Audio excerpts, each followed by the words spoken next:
ಬಂದೆ ಹ್ಮ್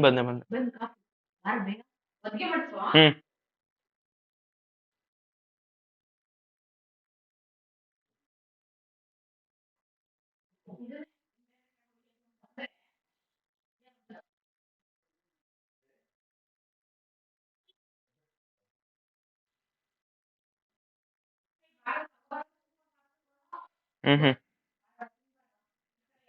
ಬಂದೆ ಅಣ್ಣ ಒಂದ್ ನಿಮಿಷ.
but went on to do three. Why?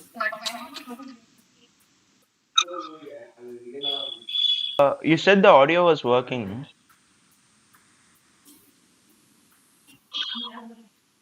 It was only for your voice. Check for the voice also. Yeah. You said the audio was working. No, it's still only your voice. But check now. I changed the microphone.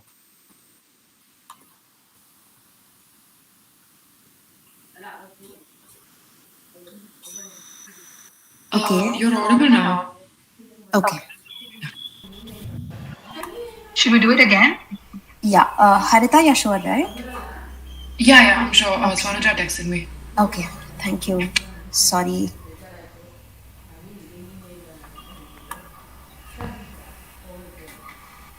Welcome to the second edition of Placement Tales EC 2022. I'm Smriti, the head of the Changemakers Society, and I will be one of the moderators for today. We received amazing responses for our previous Placement Tales episodes and our Master Your Application series. We have invited a panel of wonderful people from EC, all in very different job profiles, to give you a better idea of the type of career you choose.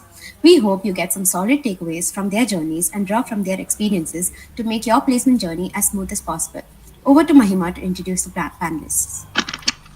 Good morning, everyone. I'm Mahima Maria, a volunteer of the CMS Club and your co-moderator for today.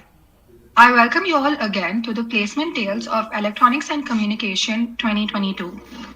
A small disclaimer to everyone tuned in. Please note that the speakers will draw from their own experiences and will explain everything as accurately as possible according to their knowledge and understanding of various fields. Without further ado, I would now like to introduce our panelists for the day. First, we have Parth Bansal, who's received 3 full-time job offers in the fields of product management and business analytics. He has also published 2 research papers and was also an ex-president and ex-vice president of the Pestman Society.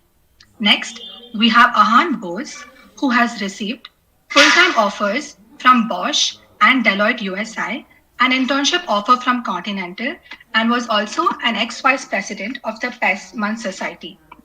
Next, we have Chetan Athni, who has received 2 offers, one from Amagi as a software engineer in the product development team, and another as a decision analytics associate at ZS Associates, a consulting company.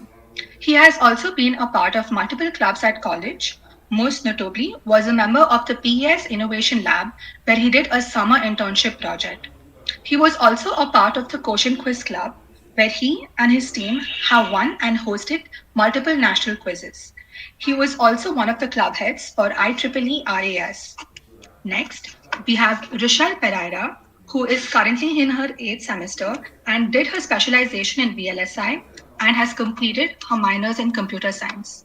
She is now placed in microchip technology for a design engineer role along with an internship. Next, we have Haritha GB. Harita has specialized in space but went on to do 3 internships in ML and data science in 2 semesters. So far, she's interned at ABB, TVS Sirius, and currently she's interning at Simply Contract. Harita believes that while GPA might not be a deal breaker, it is certainly required to get your foot in the door. Aside from being the ex head of CMS, Harita has notable experience working with Y-Waste and several other organizations through her undergraduate degree. Harita hopes to bring valuable insights on the trade offs of choosing a startup versus a corporate, as well as how to make a career switch smoothly. Now, I would like to hand it over to Smriti. Thank you for the introductions, Mahima. Now that we know our panelists, let's get started with their journeys. So first we have Parth Bansal.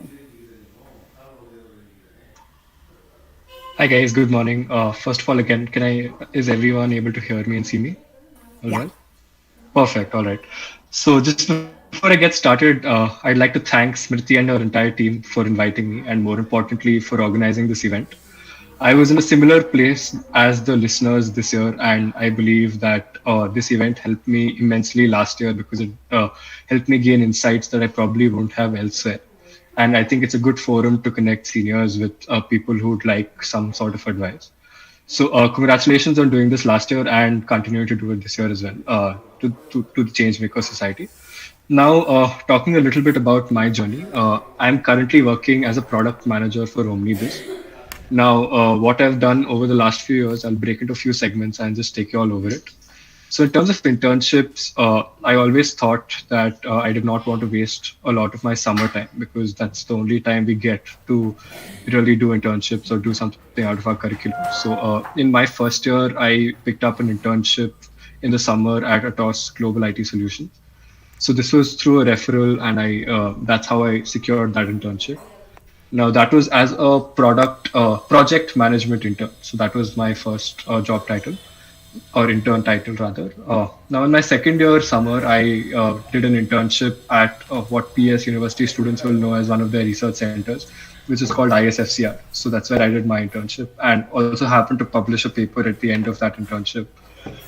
So that was that. And in my third year, I started doing an internship with Omnibus, and I'm currently still working with them.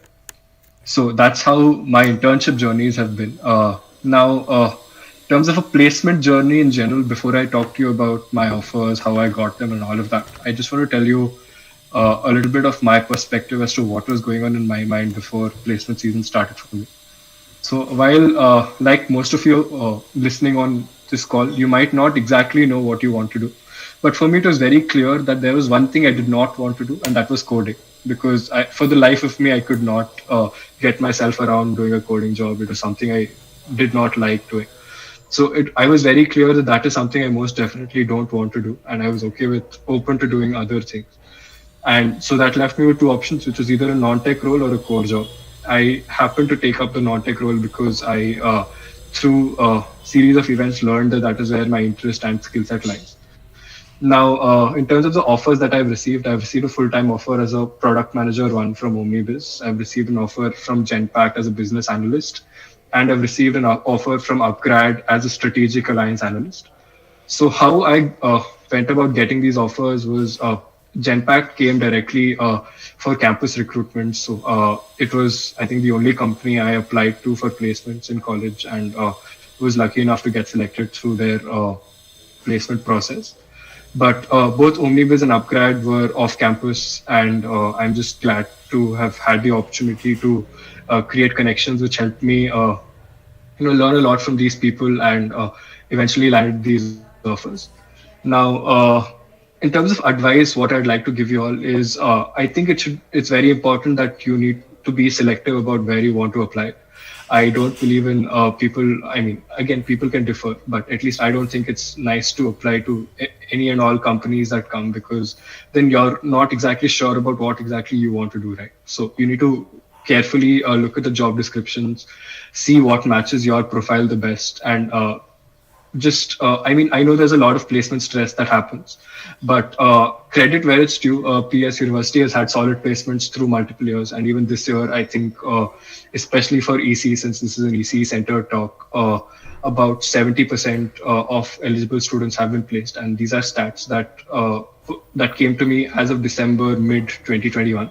So I think the number would have gone up significantly even after that. So PS University is doing a very good job getting students placed. So don't worry, you will most definitely get a job if that's your worry. That's something you don't need to worry about. What I would request you all to focus on is to find your niche, find the things that you think you're good at, and then try to base your entire profile around it. Try to do similar projects, try to find similar internships. Now, how you can find internships would be through LinkedIn and other sources, which I think we'll discuss more over in the Q&A session. But try to build a profile entirely around things you like to do, because that will show the recruiter that this person has a very straight mindset as to what exactly they want to do. They're not beating around the bush. They're not exploring 20 different avenues before selecting things. And when you do that, you'll also gain more knowledge and insights into one specific area. And the more you learn about it, the more confident you will also become in your abilities in that specific field. And I think that's where you'll be able to achieve most of your growth. That's about it from my end. Maybe I'll wrap off with one more thing, which is the importance of not just focusing on your college curriculum, but also involving yourself in extracurricular activities. So I think more than anything else in college, I think my involvement with clubs has helped me a lot. So as I mentioned, the 3 full-time offers that I received, 2 of them were partly because of the club that I was a part of, which was the MUN Society. So just being part of like-minded individuals trying to do something which is outside the scope of your curriculum, and forming valuable connections that last you more than the journey of your college is, I think, something that every student should look forward to while being part of their college journey. And so I think that's about it. I'll hand it over back to Smriti and Mahima. Thank you so much, guys. Thank you, Parth. Over to Ahaan.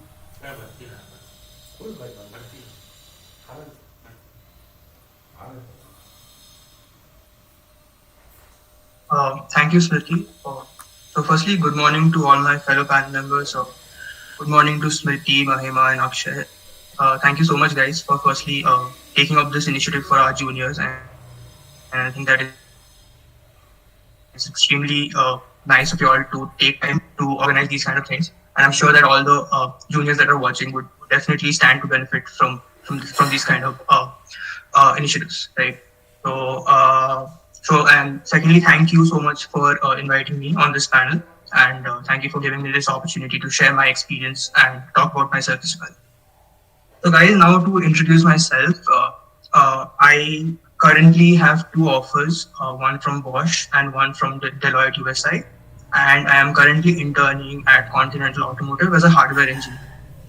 So before I talk about what I was thinking before this placement season, I want to talk about how I have experienced college as a whole, and how that has finally pushed me towards placement, or encouraged me towards, or motivated me towards particular fields that I would like to work in as a professional, right?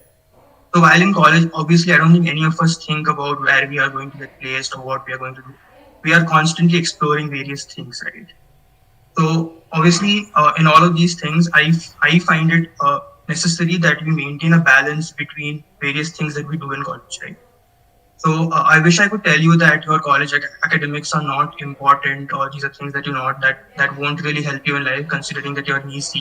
And you may have heard from your seniors that most of the placements are going to be in the IT sector. They'll all ask you coding, and I know for a fact that the EC department does not really focus on coding. It didn't happen for my batch, and I'm sure it doesn't happen for your batch either.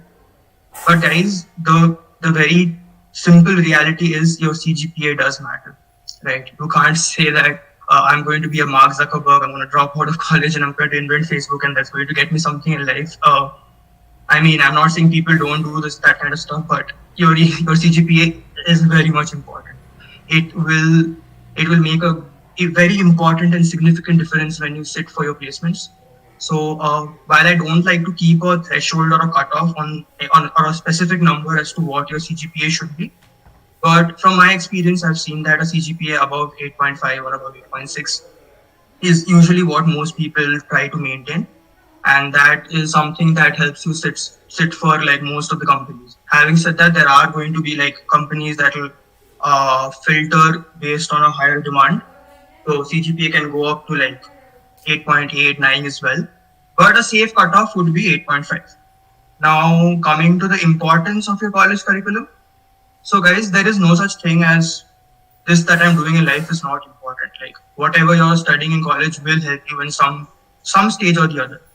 So while I understand that some of you, if you're interested towards coding, you might not find your EC subjects as interesting, but I definitely encourage that you, like, when you're studying for it or when you're preparing for your exams, give your focus towards them so that it will help you at some point or the other. The experience that you gain from studying those subjects will help. It need not be the technicalities of the subject themselves, but the aptitude or the engineering logic that is required to study those subjects does help overall. Right? So coming to how I or what the kind of things that I did before placement that sort of helped me during this process was, the first thing is that I gave a lot of importance to hackathons. So just before I think our placement, the pandemic started, right? And during that period, there were a lot of these virtual hackathons, right? So there are platforms like D2C, which is there to challenge or compete or something like that. I'm sure that all of you guys are aware of it. So there are a lot of competitions that are posted on these websites. I know for a fact that PES has like something or the other going on every week, right? And will be it a hackathon, be it ideathons. So these are sometimes, most of these are usually technical, but I've seen non-technical ideathons as well, business-related things as well. So whatever be your thing, whatever be your passion, but try to indulge in these activities because they definitely help you. Right? It in terms of experience, in terms of learning, and also these are things that you can then put on your resume. And during interviews, your resume is extremely important. So guys, this is another thing that that there is no way that I can tell you that so and so company will come and they will ask you only these questions. So it's completely completely up to the interviewer as to what he or she chooses to ask you. And I've seen interviews that are like completely technical and not at all resume based, and I've seen interviews that are completely significantly resume based and not so much technical. And there is no fixed answer to which company is going to have a resume based interview or which company is going to have a very technical interview, right? These things can vary from company to company. These things vary from interviewer to interviewer. And I've seen people get placed in really good companies, be it internship or full-time offers, because they've had a solid resume, because the things in the resume add up to what they are saying or what they want to do. And they've also been able to project that confidence or project that they are technically sound in what they have mentioned in their resumes, right? So for instance, talking about me, like I was into web development and I was exploring React and Node.js and all these kind of things. And I'd mentioned a lot of projects on my resume relating to that. But as I said, that if you've seen my profile, I've been currently working as a hardware engineer in content, which is not a coding related field, which is not a coding related job at all. So as an ECE student, what I did was, even it's not like I was just doing coding, I was also studying my core subjects. But as I said, that you can't just mention your web dev projects for a hardware role, right? It's not going to add up. Which is why this is something that I learned from my seniors. What I did was I maintained two resumes. One was for electronics and the other was for IT jobs and all the electronic related projects that I have done. So what are electronic related projects? Your college, I think in college you might have explored MATLAB. Some of you might have worked on robotics or SensorX and all of these kind of things. So those are the kind of projects that you can talk about in your hardware related or core related resume. And in your IT related resume, obviously your machine learning, AI, data analytics, whatever. Like you guys are well aware of what subject falls under what category and what projects under each of those categories would help you build a resume. So So if you're an ECE student, what I'd recommend is if you're exploring core as well as IT, I would recommend that you keep two different resumes where you are enlisting your capabilities and tenacities regarding those fields properly in those respective resumes. All right. Now coming to the importance of so the other question that I think a lot of juniors would be wondering is, can I survive without knowing code? And guys, from my experience, I feel that the answer is not really.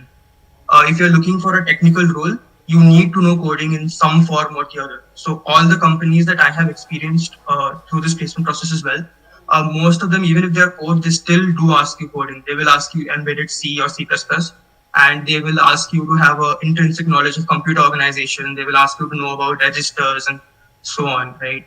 So there is honestly no straight answer where I can tell you that no, I can say that I will not do coding and I will get a very good job or a very high paying job. It's not going to happen, guys. So even if you, and coding is a very what do you say? It's a very step by step process. As in, the first time you try it, you will not like it. There's going to be errors or faults, and you have to sit and like go through Stack Overflow, whatever, like GitHub and all of those things, and you have to sit and figure out all your problems and all the errors that you're facing.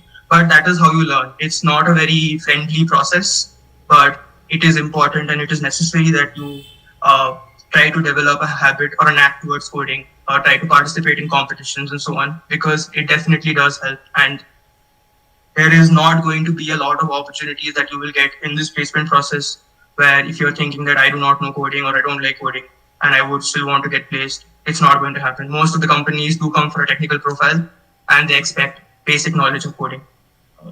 That is as far as that about how you build your resumes or how you can join hackathons and so on, or the kind of projects that you want to work on. So I think I've been as explicit and as explanatory as I could in sharing my experience on these particular subjects.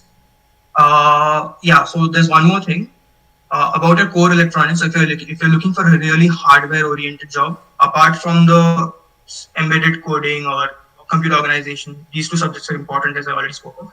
But apart from that, your digital electronics is also very much important, because a lot of the companies, the semiconductor-based companies that are asking computer organization, digital electronics forms the basis of computer organization, right?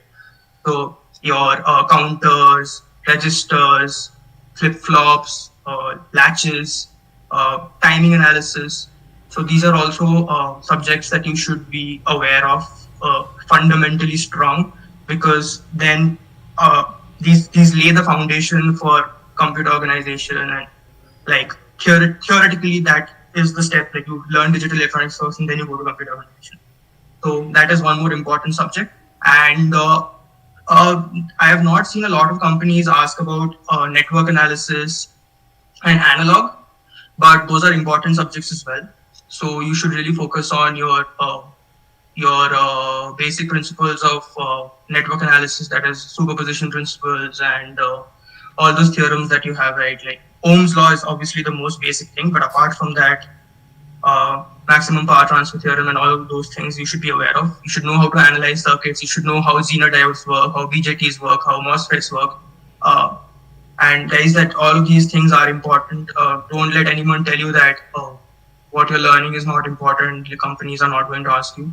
In my Continental interview, I was given a circuit with a Zener diode and a BJT, and I was asked to analyze the circuit, and I was asked to solve the circuit and give me some parameters, right? So they will ask you, you can never know, right? So you need to study those as well. So that is mostly all I had to say from a technical point of view.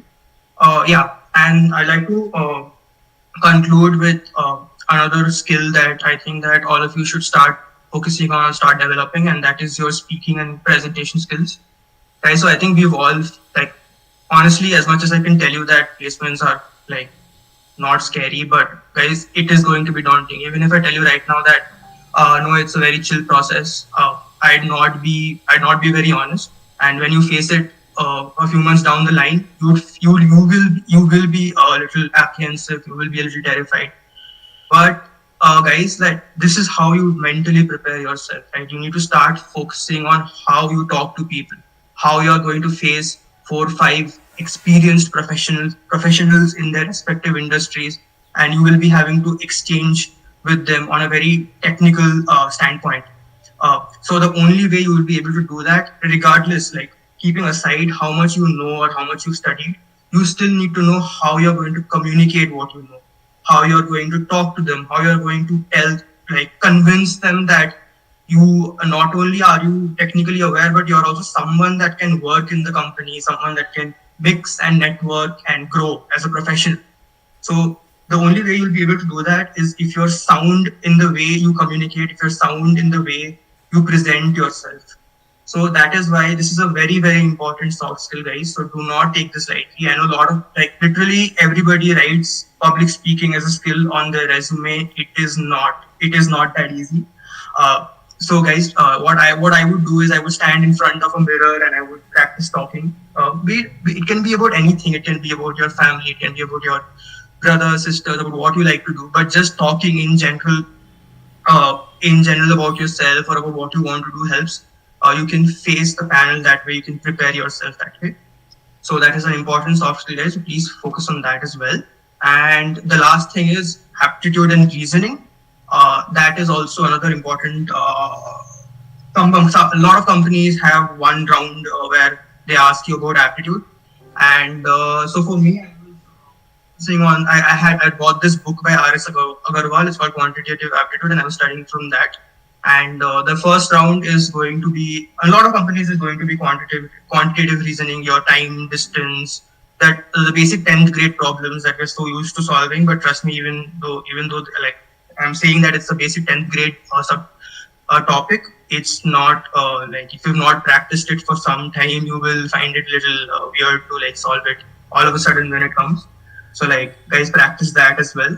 So how much time you devote to these various things depends from individual to individual, and depends from where you're strong and where you're not. And that is not something I can tell you like what you should spend more time on. You should prioritize those things according to what you want out of placement, or what you want to do in general, which areas you feel you are weak and you need to work on more, which companies that you're targeting. But I think in a nutshell, I have summarized all the various avenues that I explored, or the various subjects or topics that I focused on, the various activities that I indulged myself in order to prepare myself for what is to come. And I think that most of the students that I've met in college, so this is one really good thing about PES is that there are so many things to explore here, right? There are so many activities that are constantly happening. So obviously give importance to your curriculum, but do not stay restricted or limited to it. Please go out and participate in hackathons, in public speaking events, technical, non-technical, indulge in clubs, indulge yourself in organizing events. These are experiences that will help in your placements. Your technical knowledge will only get you to a certain level, but without soft skills, without managerial skills, you will not survive. So that I think is all that I have to say. And once again, thank you, Smriti, Akshay, and Mahima for inviting me and having me. Thanks, guys. Thank you, Ahaan. Over to Rishal.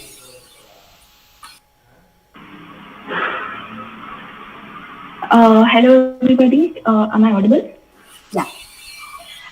So first, I'd like to thank Mahima and Smriti for inviting me and giving me this opportunity to talk to everybody.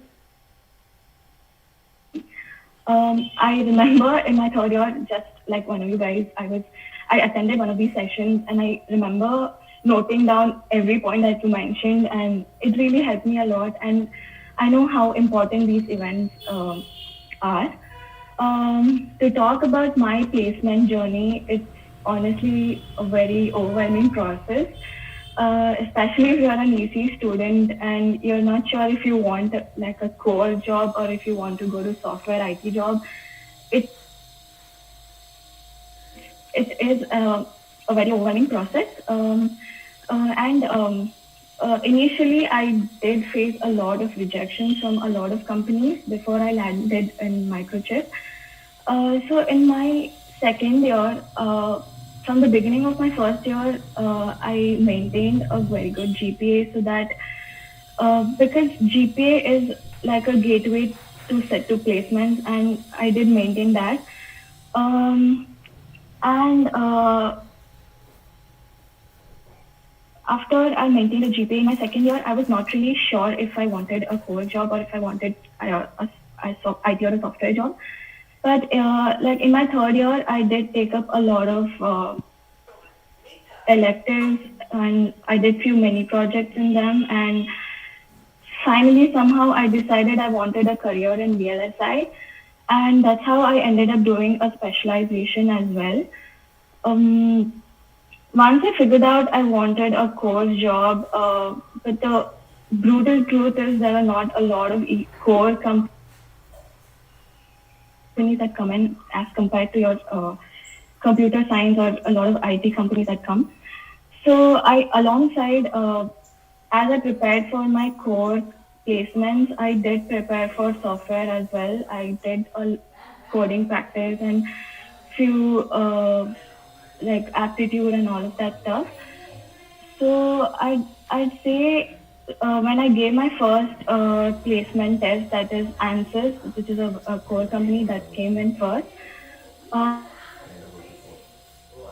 was really shaken because I thought I'm good at all my basics and all that, but I was not correct because I was really shaken because I did not have my basics right. So I took a month and I corrected all my basics that include your subjects that you study in third and fourth semester. Subjects like control systems and digital electronics, CMOS, and signals and systems, such subjects. So I concentrated on getting my basics right, and once that was done, I did a lot of aptitude preparation. That didn't take a lot of time because honestly, if you've studied for CET and JEE, I'm pretty sure you're good to go. And so I did that for a week. After I did these, I did coding practice as well from HackerRank because I was not really good at coding, and something that haunted me honestly. So I started with really basics from HackerRank, and as I picked up, I moved to LeetCode, and so I suggest you to get your basics right first and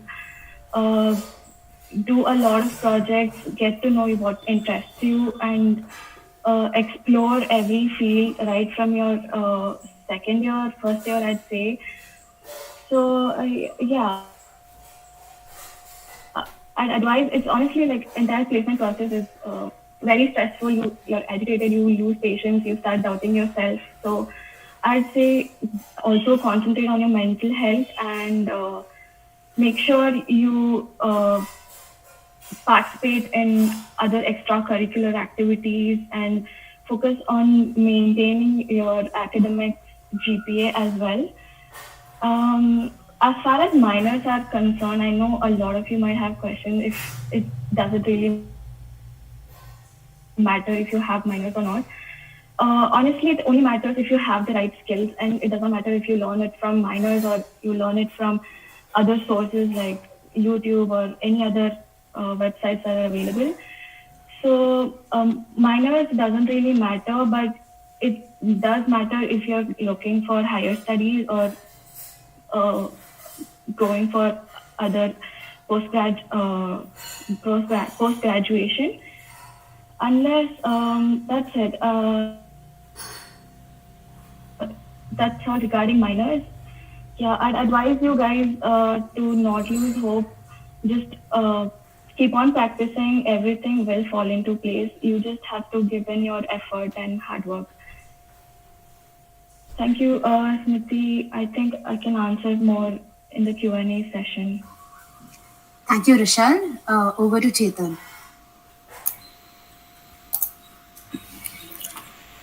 Hi, I hope I'm audible. Am I audible?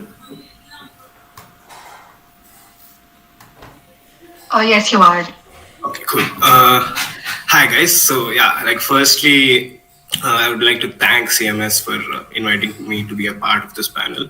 I remember last year at the same situation, I was badly hoping someone would do something like this, where the seniors could come together and give advice, because it's usually not easy to find a lot of different perspectives from different seniors. You usually know just a few, and some of them have very specific opinions, and based on that you can't really prepare your whole placement process. So these kinds of events are really helpful in that aspect. Coming to myself, some of you might know me as the teaching assistant for the CCN lab that you had during last sem. I was there only for a few batches regularly, but yes. When I talk about my placements, the journey of my whole placement process, though I liked EC as a whole, I never really liked the idea of having a EC placement in itself. I always knew I wanted to end up in a software engineering role, and my interest did not lie in core electronics. So I loved coding a lot right from first year when we had our Python courses and such. And my efforts towards this through all the 4 years were trying to do things that combine both. That is, combine some part of electronics with coding and stuff like that. So naturally, based on everyone's recommendation, the first step towards that was minors, and did my minors in over the past few years, and yeah, that was that. But like others mentioned, minors isn't really an important thing, but I definitely will say that minors is an easy way to get through your whole a preparation for the CS coding and placement tests, because minors covers all the 4 subjects that they usually ask during your interviews and tests and such. So instead of actually spending more time finding resources, finding the right resources and working towards preparing for them, you can actually do minors, which is just spending like 2 hours every day, I guess. And you also cover tests and stuff like that, so that you actually get prepared with all the subjects that you need during your placement tests. And some points that Ahan mentioned were actually things I'd like to reiterate. One was GPA. GPA is important, and I faced this personally. So there were a few companies I could not write just because my GPA was like 0.1 or 0.2 below the cutoff they had. So generally, when companies come to the college, they have a general cutoff, something like 7 or something like that. And once they get the list of eligible candidates from college, they decide this is not really the number of people we want for a test. So usually the numbers are huge, 800, 900 people apply for a company. So that's when they do another internal round of shortlisting. They set a higher cutoff and send the shortlist only to the number of people who clear the second higher cutoff. So that time, a lot of people who had originally applied don't really get the link to start with the first round of the test itself. That's why even though there's no like perfect point that you want to maintain, it's always good to aim as high as possible when it comes to GPA, and always try to keep improving it so that your chances just keep getting better and better. So if you have something better than last time, it's always good, because there's always a chance of you clearing more cutoffs for interviews, which will again help you.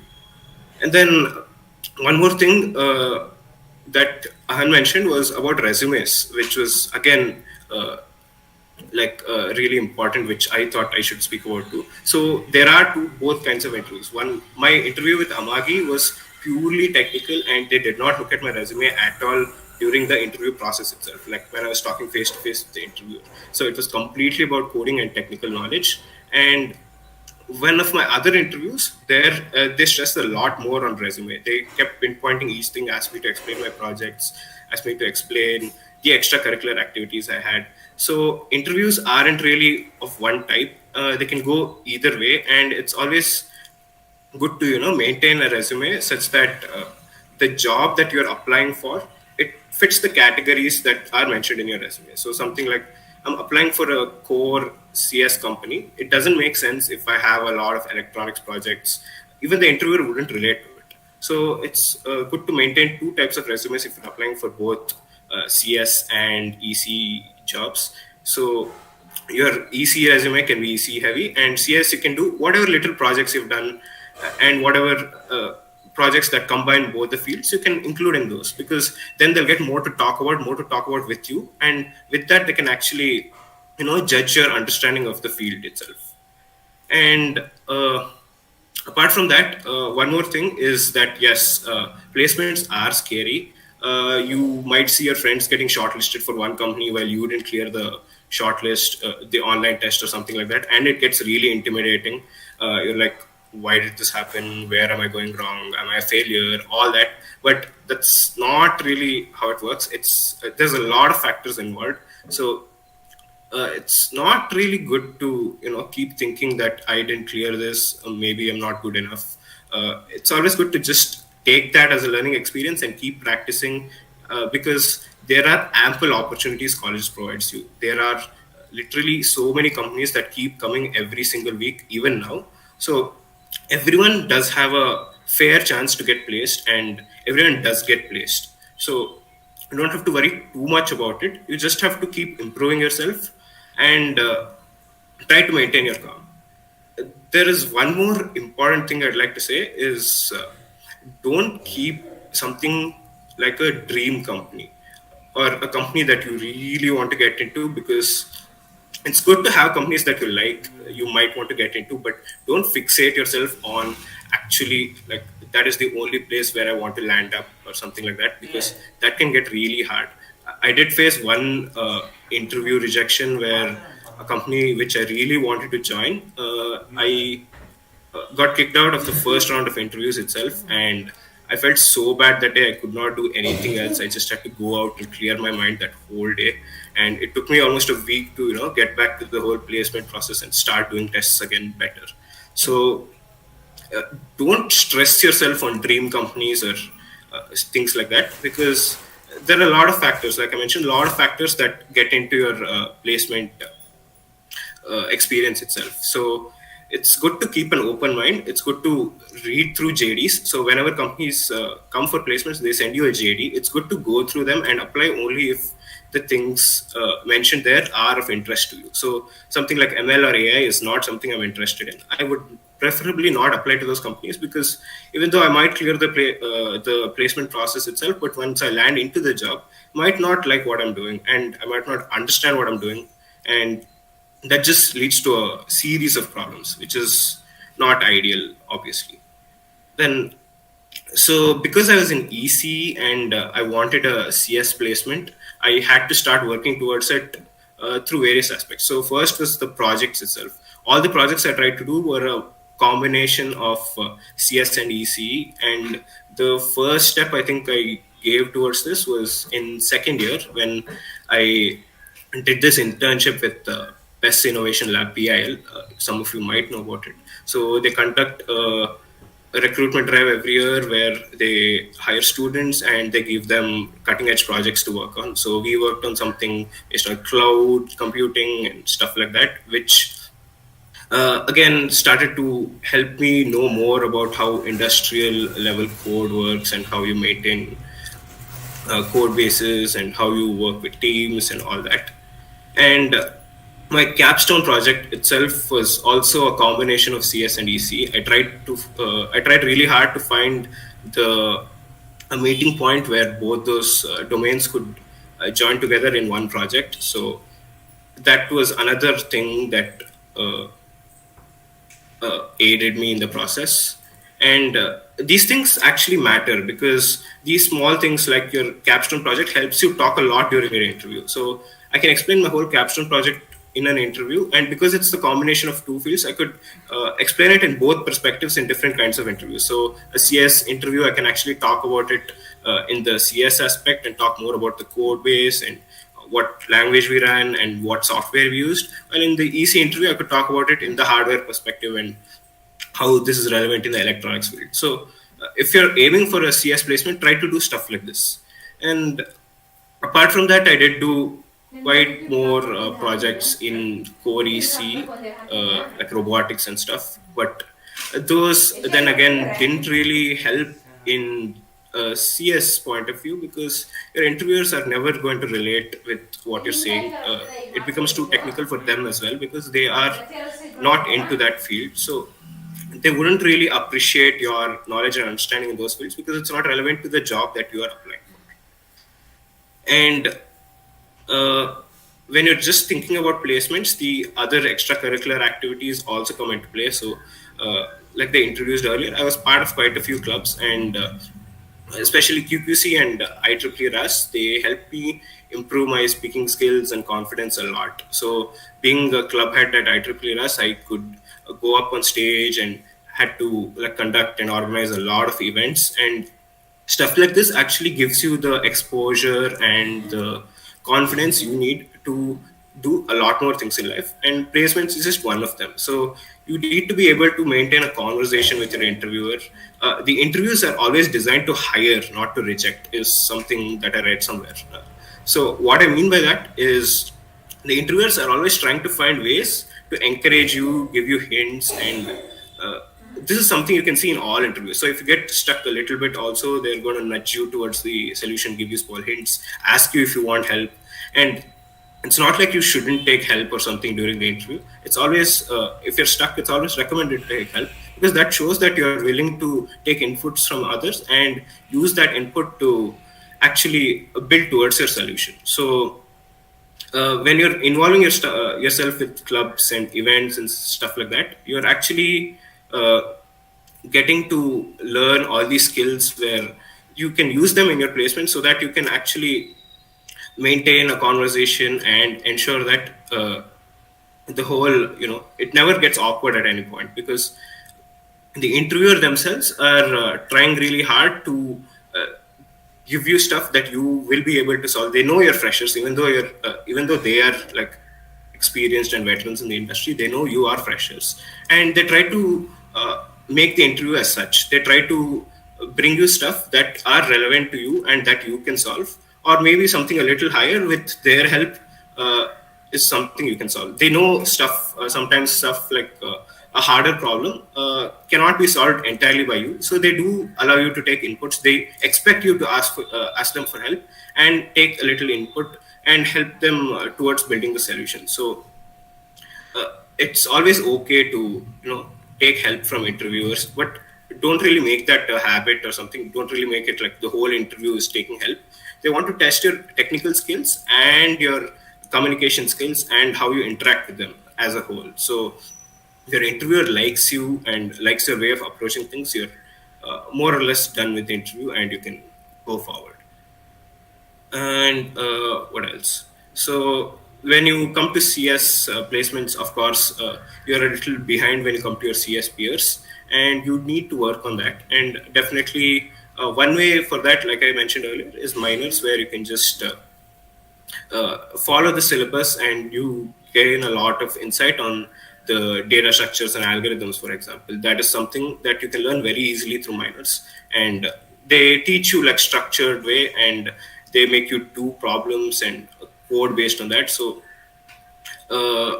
minors isn't exactly a bad option, but yeah, if you don't really want to do minors, you can always find resources online. There are lots of free resources online for DSA, so that's not really a problem. And one thing, of course, is you have to start practicing coding. Like coding, if you're in EC, you probably would have lost complete touch of coding after first year, after your Python and C courses, because you don't really code a lot after that. But start practicing coding. Just start doing small problems. You can start with Geeks for Geeks or Lead Code or Hacker Earth, HackerRank, anything.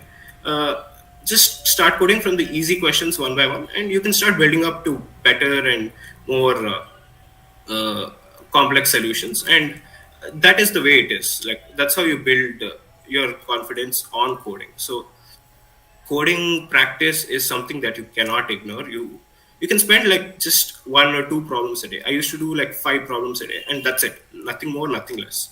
And it starts becoming a habit where every day you just log in for an hour, solve 5 problems, and done. That's it. And you keep getting better, and you can actually see the results being seen.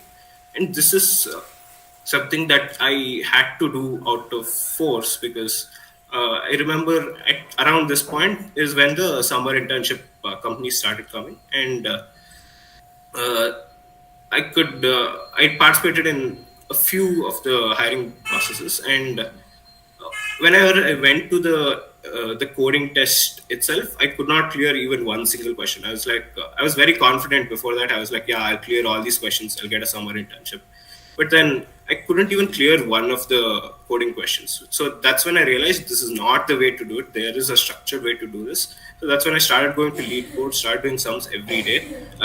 Problems every day. And with that, day by day, by the time the actual placement process started, I was actually really good and much better when compared to what I was during the summer period. And I could actually be in a level and compete with some of my CS peers, and actually got placed quite early. So just doing it daily helped a lot. And finally, to conclude, like everyone else mentioned, getting a job at Best is not entirely that hard. The college is trying really hard to give you a lot of opportunities, because there are companies that keep coming in every day, especially with respect to CS. EC, maybe core EC, maybe not a lot, but at least in terms of CS and IT, there are companies that keep arriving every single day and all different tiers. So you don't need to worry about the getting a job aspect, but do focus on what you want and what kind of roles you want to opt for, and work towards them, and you'll probably do much better than what you're thinking you are at right now. So that's about it. Thank you for allowing me to talk about this. And there are a few more points. I think I'll cover that during the Q&A. Thank you, Chetan. Over to Harita. Am I audible? Yeah. Okay. Hi guys, my name is Harita, and I wanted to start off by saying that, so basically when I started off with EC, I was kind of sure that I thought that I would want to continue with core EC, and I think more, EC's subjects are quite convoluted. You have to do a lot of math and a lot of quantitative subjects that we have. When I started doing all of this, I think somewhere along the line, I realized that I was more interested in the math, and not exactly where we were applying it. It was more of learning the math and see what I can do with that. And during the same time, I had also done really well in C and Python in first year, and I took up Harvard X's CS50 online because I didn't want to do minors, because I felt like that wasn't flexible enough for me. I would rather do it on my own time. So when I did these two, I kind of realized that where my interests lie were with data science and machine learning. It wasn't planned at all, because I had come to PES with the absolute conviction that I only wanted to do core EC. So one thing is that it's okay for your interest to change, and I think I realized this somewhere along second year, like it was quite late, like late second year, almost third year. And for you to pivot your resume or your profile that late, you do need to have some credibility to your learning, and that's where GPA comes in. Unfortunately, it does matter. And when it comes to placements, obviously, for almost 90-95% of the companies, if you have an 8.5 plus, that should be enough. But I'm here to give you a very unconventional perspective. All my offers and my internships, whatever I have in hand right now, I did not get it through college, because in third year, I was also trying my hand at graduate school, which is my priority. But I'm just here to tell you the ways that you can get internships and full-time offers without placements if you have graduate school in mind.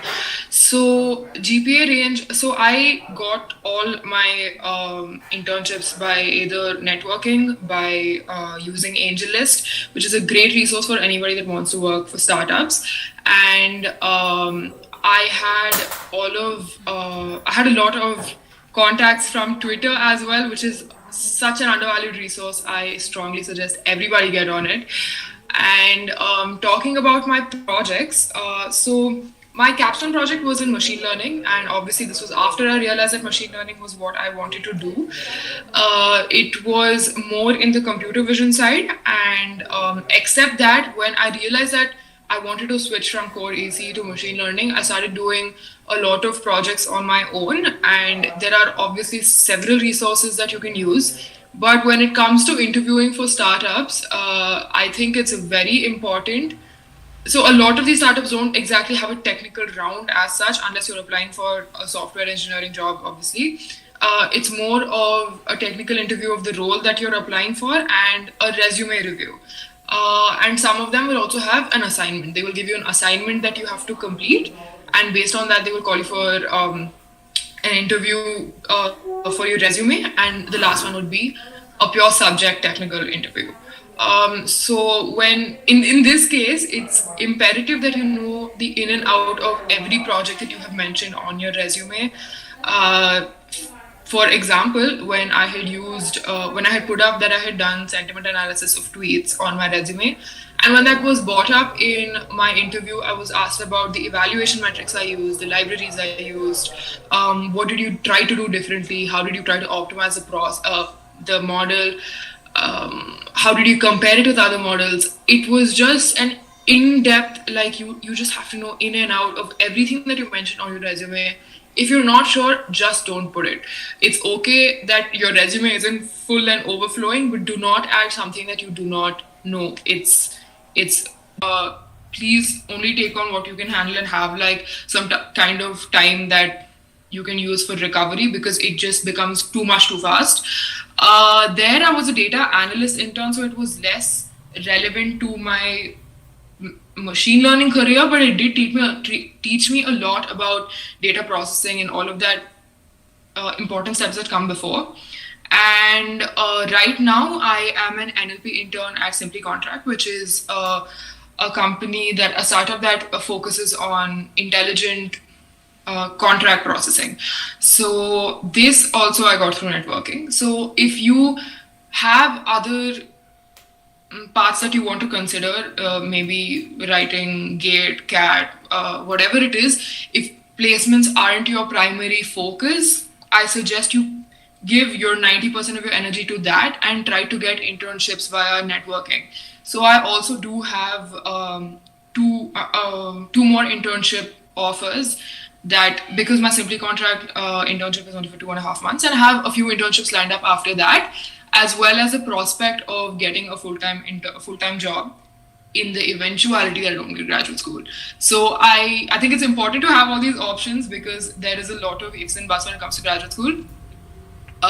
So when it comes to startups, there is an importance when it comes to extracurricular activities. I was the ex-club head of Changemakers Society, so it's honestly quite relieving for me to be on this side of the panel, because it wasn't exactly it was quite nerve-wracking, honestly, when I was on that side and I'm hearing like all these seniors do so many things. But I was a part of Changemakers Society. I was the AI lead at Mahilai. I also worked for Y-Waste. I was a part of their app development team for their content writing and their database management and everything. I had also taken part in the Amateur Scientisca Fest, and I also had a strong presence, and I spent a lot of time with CIE. I really love CIE and everything that it brings to the table, and I think that's one of the strongest things that PES has offered me. I had taken part in IIMB's NSRCL hackathon with the Rotary Club, and my team had placed 4th nationally. I was a part of the organizing team for the Australian bushfire fundraiser that we had a few semesters ago. I've done a few online courses because I think it's important to switch from EC to, when you want to switch from core to data science and ML, something that's a highly sought after field right now. I think it's important for you to have a lot of demonstration of your knowledge more than just have it on paper, because especially when it comes to working for startups, they don't they're less focused on your credentials and more focused on what you actually know versus what you say you know. So it is a kind of unconventional journey that I bring to the table, but I just wanted to get on here and tell you guys that if you are in the same place, it's completely okay. And I know it's very hard, especially when you see like the kind of like when your friends are getting placed and you keep like rethinking your decisions. Okay, am I doing this right? Am I doing this right?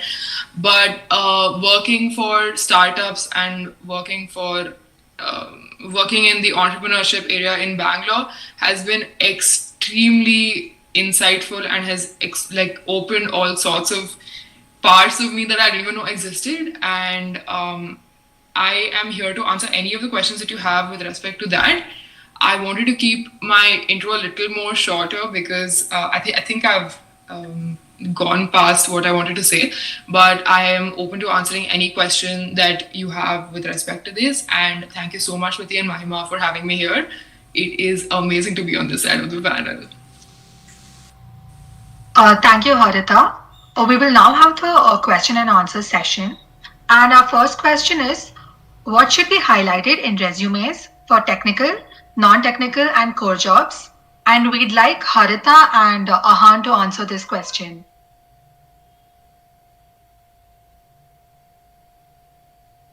I'll go after Harita. Okay.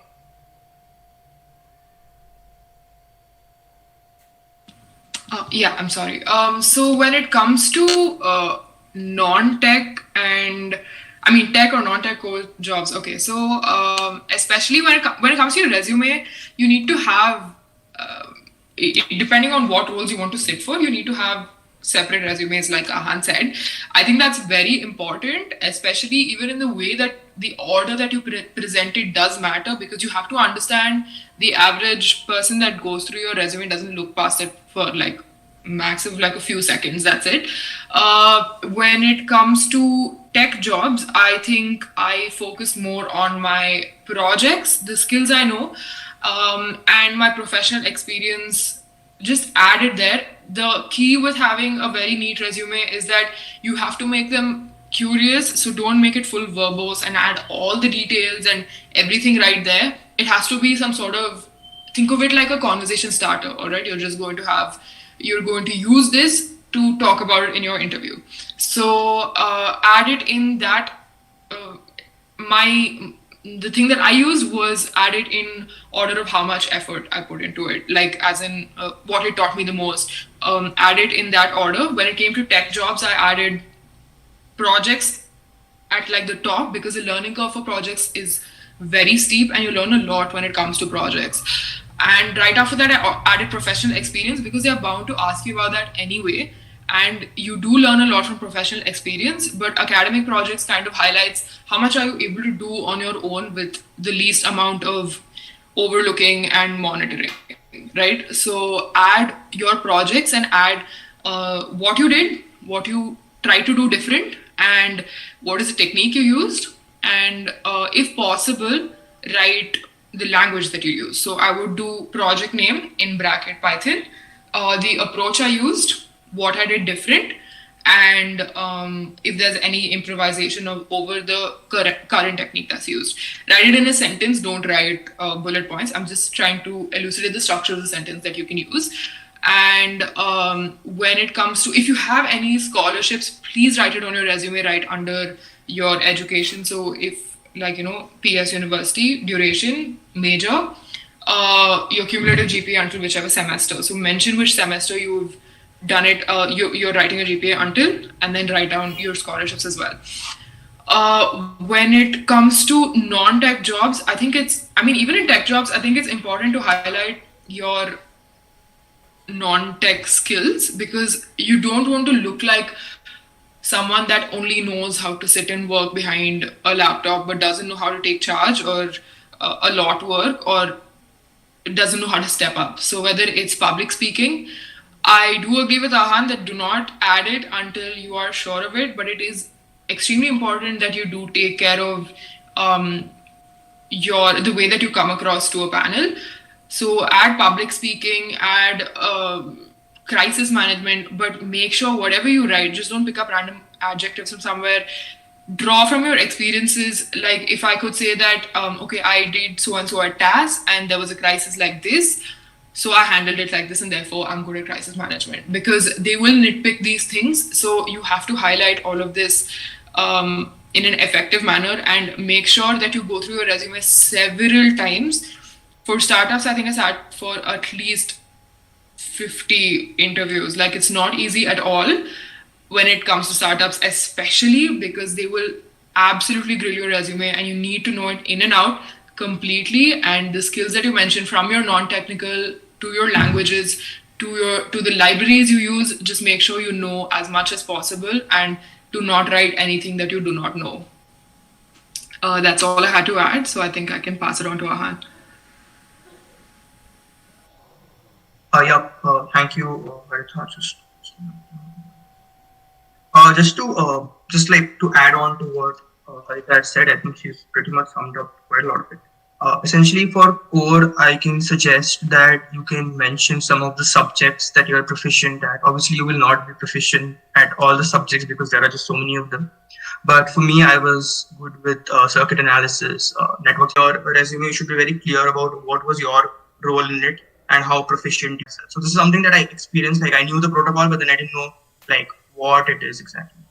So these are things that you should be very, very like clear about. So if you, even while doing your projects, please, like if whatever you're mentioning in your resume, like you may not have mentioned it, but because these people are so experienced, they would know that this is something you would have had to use in order to do whatever you said you've done.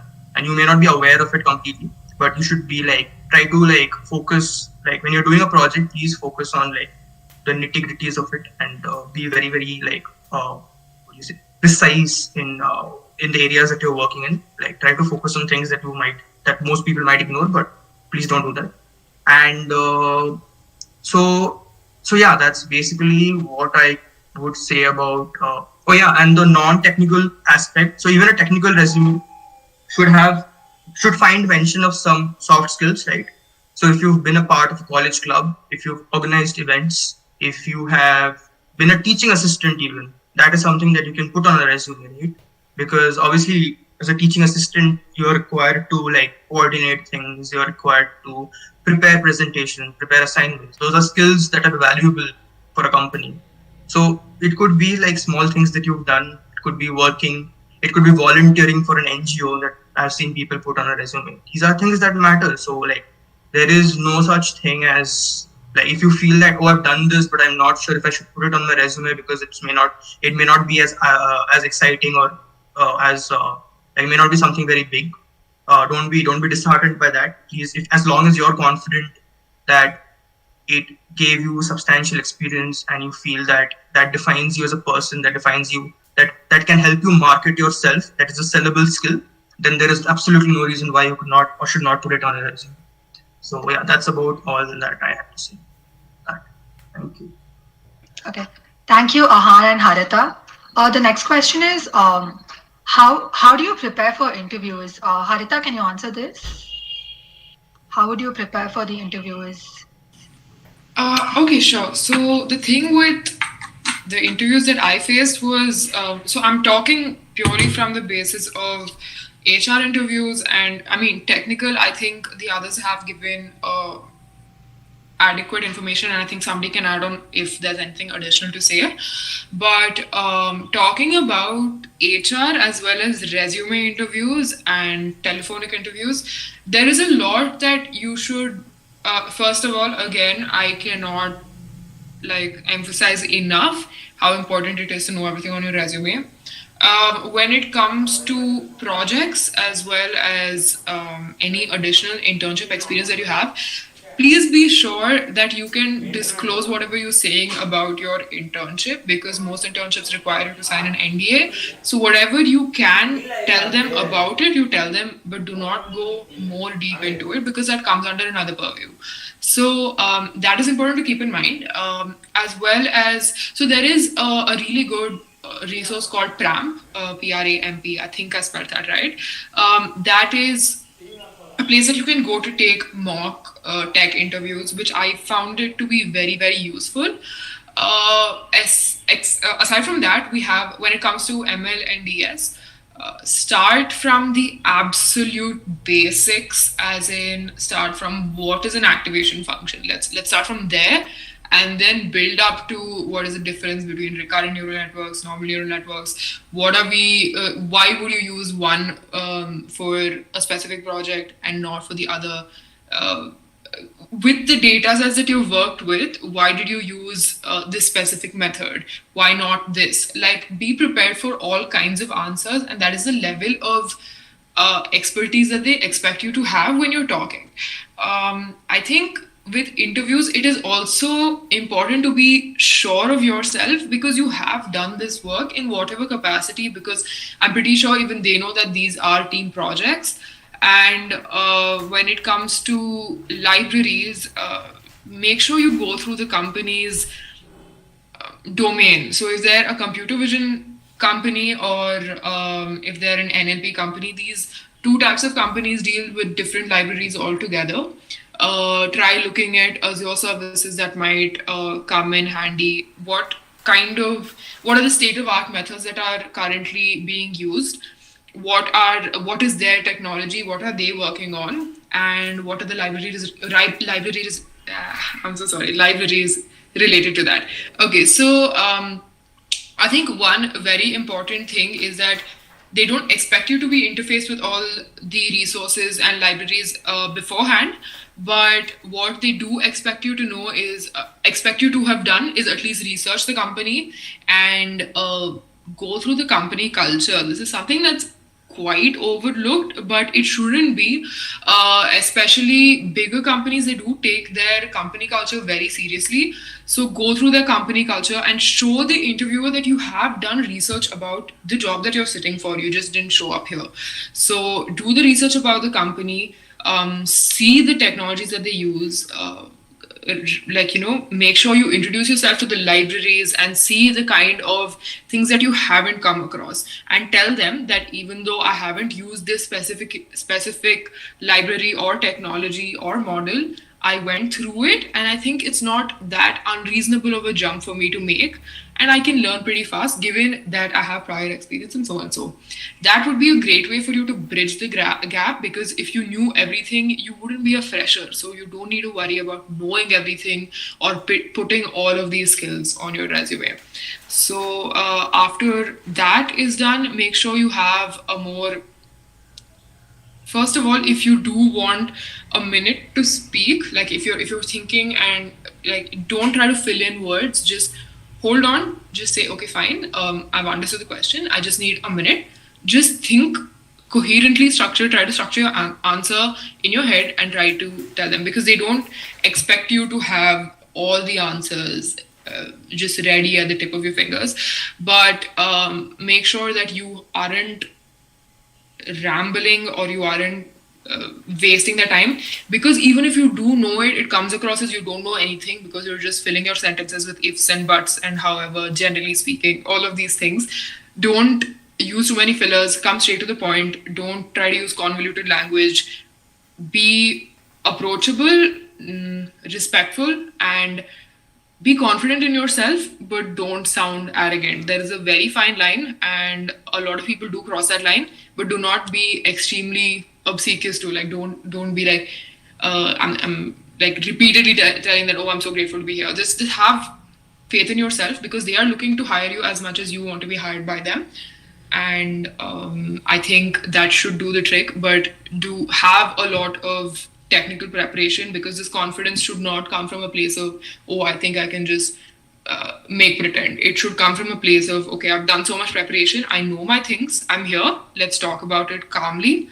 And you could ask your friends also to mock interview you, give them a set of questions. I used a doc where I used the most frequently asked ML and DS questions.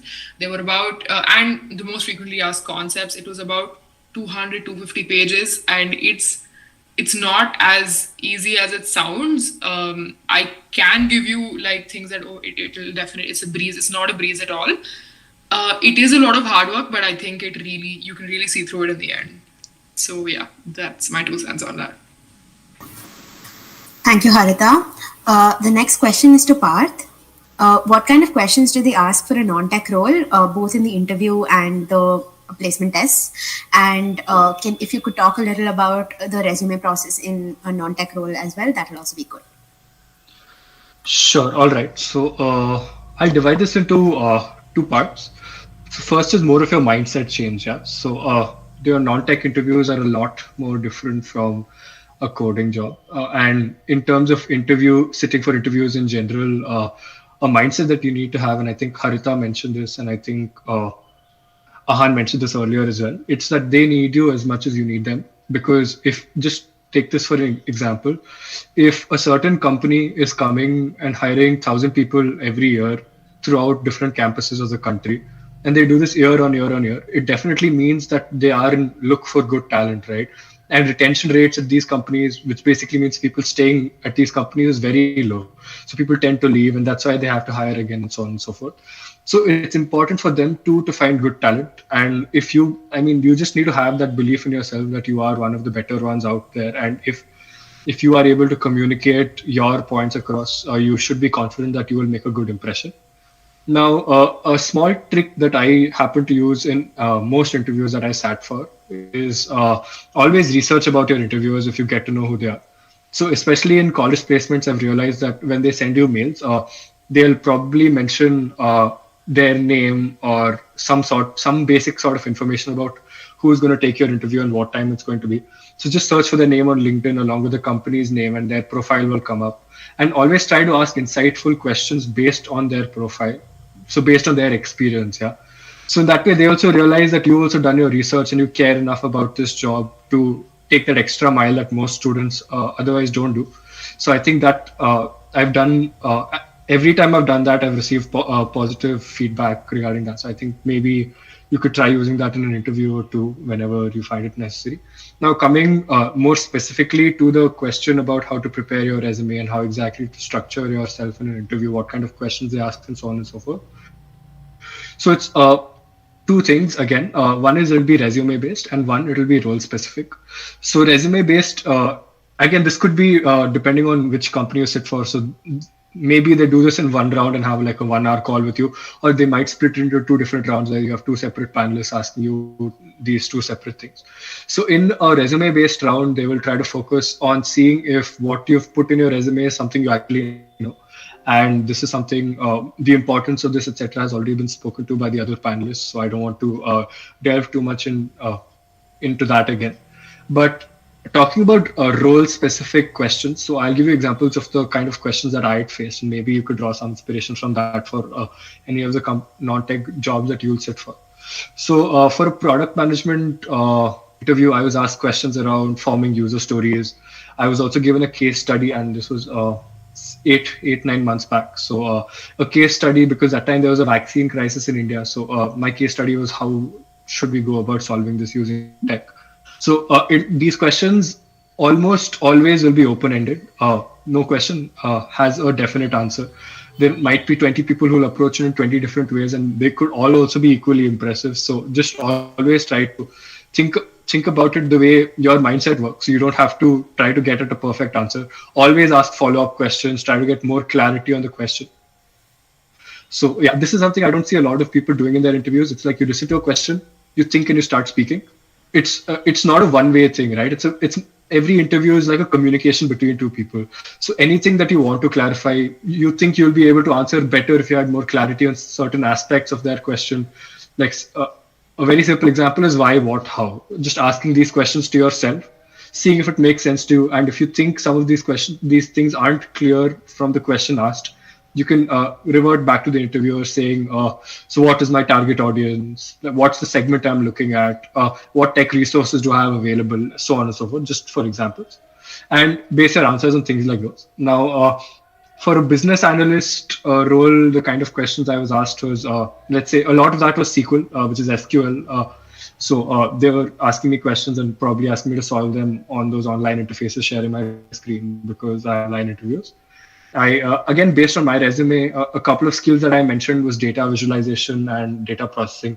So I had a lot more questions relating to Power BI, Tableau, etc., MS Office Suite, so Excel, PowerPoint, etc. So just how effectively you can use those tools to get what do you say, output. So they'll probably give you for example, again, they'll give you an example for big data set where you have to arrive at a very niche conclusion. So in terms of SQL, they might give you multiple tables. You might have to use inner join to get one piece of information from one table, one piece of information from another, and so on and so forth. Now, what else? Actually, yeah, a couple more things. Projects and your courses play a very important role. I think Harita earlier spoke about projects, so again, I won't go too much in detail on that again. But doing your online courses because most of these non-technical roles, again, with the exception of CI, where I think most people who have taken CI courses, including myself, have a very positive feedback because I've learned more in CI than I've learned too much in CI, if I have to put it that way. But so apart from these, like as I was saying, a lot of the skills that you need for non-technical jobs aren't really taught in college. So it's the onus is upon yourself to go the extra mile to do online courses. So it could be Coursera, Udemy, or whatever. And this is not just to put on your resume saying that I did a Coursera, this professional certificate, this course, that course, but more for your knowledge to improve in that specific aspect. So if let's say you're applying to an analyst role at an investment banking firm and you know a lot about finance because you took, let's say, a Yale management course on Coursera, so these automatically it gives a good signal to your interviewer that you're doing a good job because you know what you're talking about, right? And that's the impression you always want to give in an interview. Another, and I'll wrap up with this, is make sure that you highlight your extracurricular activities in your resume, because in your batch, let's say EC, for example, there are 300 students who are studying the same curriculum. So talking about your, what you did in college in your courses might not be enough of a differentiator, but what you do in your extracurricular activities is where your individuality and your own skill set comes into the picture. So just mentioning the kind of things that you've done, structuring them well into a neatly formatted resume, I think always helps in the interviewer getting a good idea about, because this is important for you all to know, yeah. Before you enter your, interview meeting, when your interviewer is going through your resume, they've already formed this impression about you. If it's a positive impression, you would want to build upon it. If it's not so positive impression, then you'd want to change it by the way you present yourself in an interview. Yeah? So those are a few things I'd like to say you should keep in mind. Thank you. Thank you, Parth. That was really insightful. The next question is for Rishal. How many core companies turn up and what are the main subjects that are asked?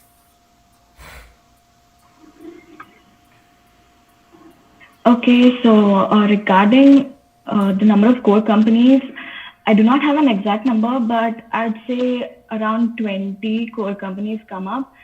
And it depends on the role, actually. There are a lot of companies that come for embedded and hardware roles. And I don't know about communication domain. There was a company, Broadcom, that came for communication. So the subjects that you prepare for these core companies depend on the type of role that they're offering. Suppose they're offering like an embedded role, then you must know embedded C and some C programming, coding, and subjects like control systems, microprocessors, what are the protocols that are used, and such subjects. And if you're into hardware role, into VLSI, then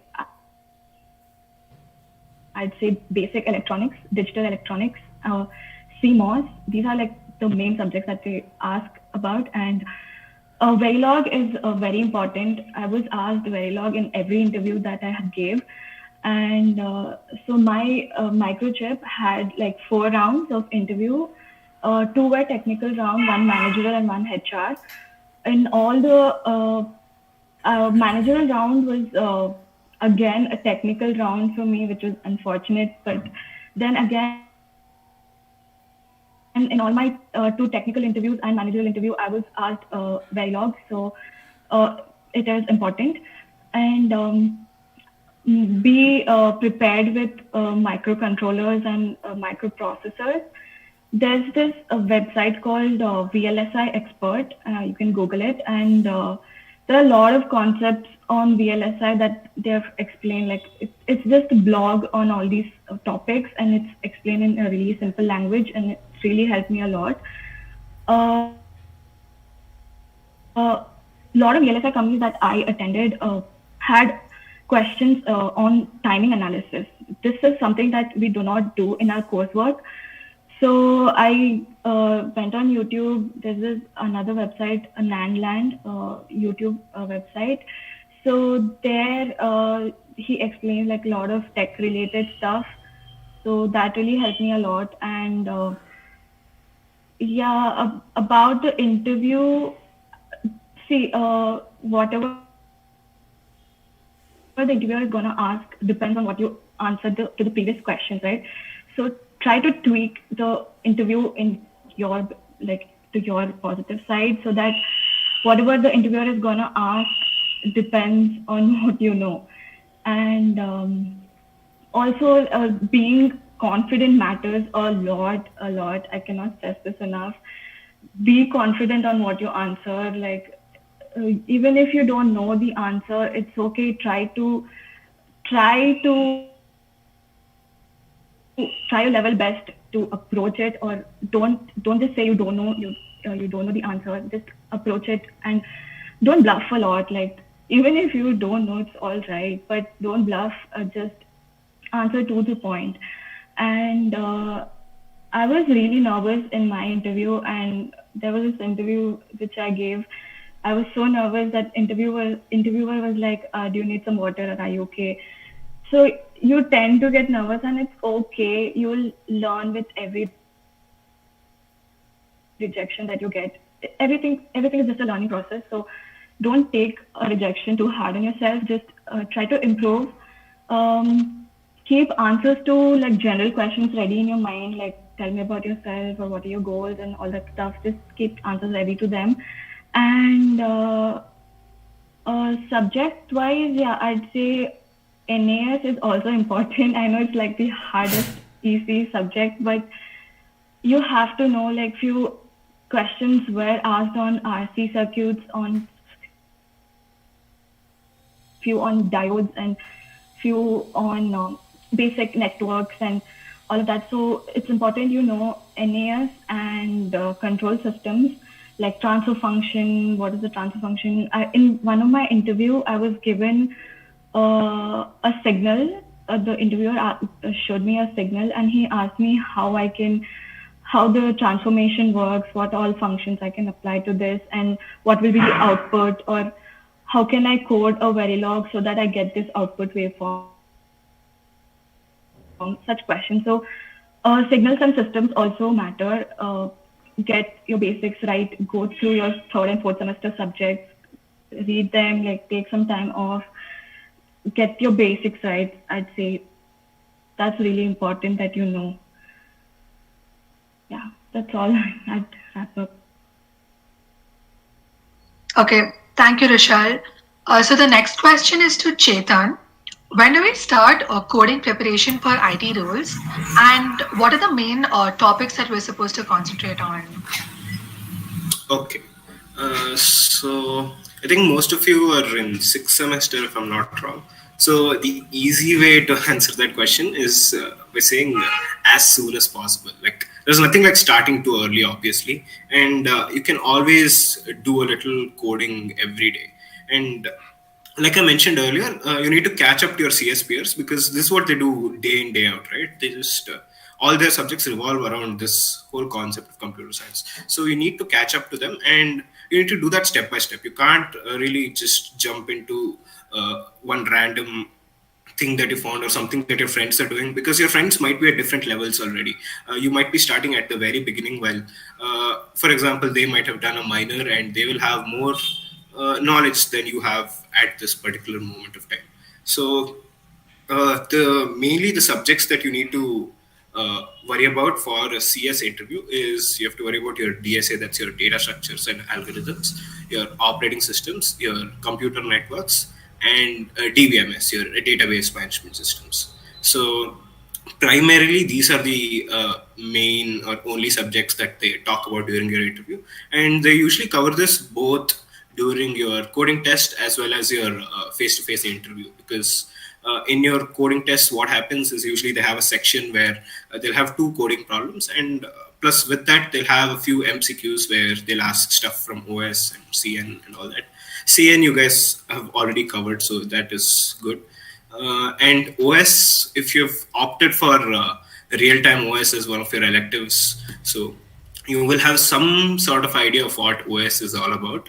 Not entirely, like about 3/5 of the subject is similar. You learn a lot of concepts from OS, so you're pretty much done with that also. You just have to revise a few more concepts. But the other subjects are stuff you have not encountered as such during your EC journey. So those subjects are things you should probably work towards.